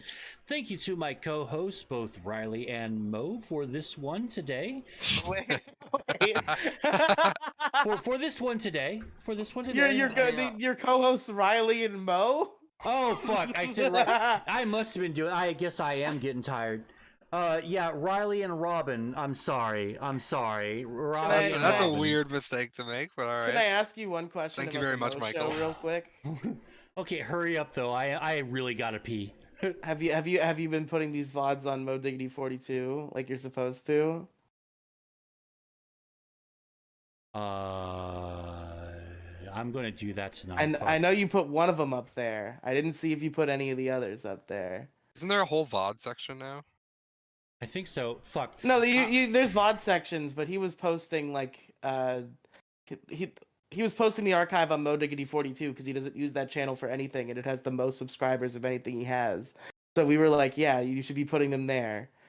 And he did once. You're slacking, Mo Diggity. Yeah, I'm gonna get to it. All right, everyone. I'm out. Thanks to the show, and enjoy this little tune from one ASC Riley. I hope this is the one. It's a loop that he... I'm gonna tell him he's gonna copyright strike you. Oh shit. All right, everyone. Wait, what is it called? What is it called? Hold on. Oh, it's the Moe Show. Without Moe audio loop. Is that the one? I think that's the one. Riley made a thing. I didn't even know Riley made this. He didn't message me at all. I don't think. Oh, this was like a few months ago. Yeah, he made the theme song. I talked to Riley like every day, Moe and I don't think Show. he ever said anything. You don't remember that whole arc where we made fun of Moe because the way he described it to Riley, he thought it was a reboot of the Moecast. So you're like, I do remember that. You're like, right, yeah, right. Riley made the song for the reboot of the Moecast, the Moe Show. Oh yeah. Sorry about that. I do remember. He did actually message me about it. Yeah, you're right. Oh, okay. All right. Hopefully this is it, and like, see the fun little TLDR of this song is like, I got it because I was going to make an intro video, and I haven't been able to figure out creatively what the fucking video is supposed to be. So I haven't been able to play it. So I think for now, until I make the stupid intro video, I'm just going to play it at the end of it, since I did pay money for it, and I like ASC Riley. He's fucking awesome. So I appreciate his work. It's just like a sitcom intro, but like every role is Mo Diggity. Like it's just like different clips of Mo Diggity doing like different things with like his face and hands, and it's like starring Mo Diggity, Mo Diggity. Oh God, Mo Diggity and Mo Diggity. That's a really good. It's like what's that? The Adult Swim, like Too Many Cooks. It's like Too Many Cooks. Yeah. Oh my God, no! We just did not figure out what the fucking intro video is right now before the end of this one. Well, all right. We're going to talk about this after the show. All right, everyone. Good night. Enjoy the last intro. The last intro, also known as the outro. Or the fucking intro. God damn it. The reverse intro.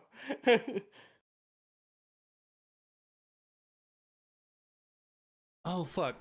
No, that's not it. You know what? I'm going to find it next time. Boomer. Yeah. Oh well. Yeah. Well, I got. Good night, everybody. Yeah. Good night.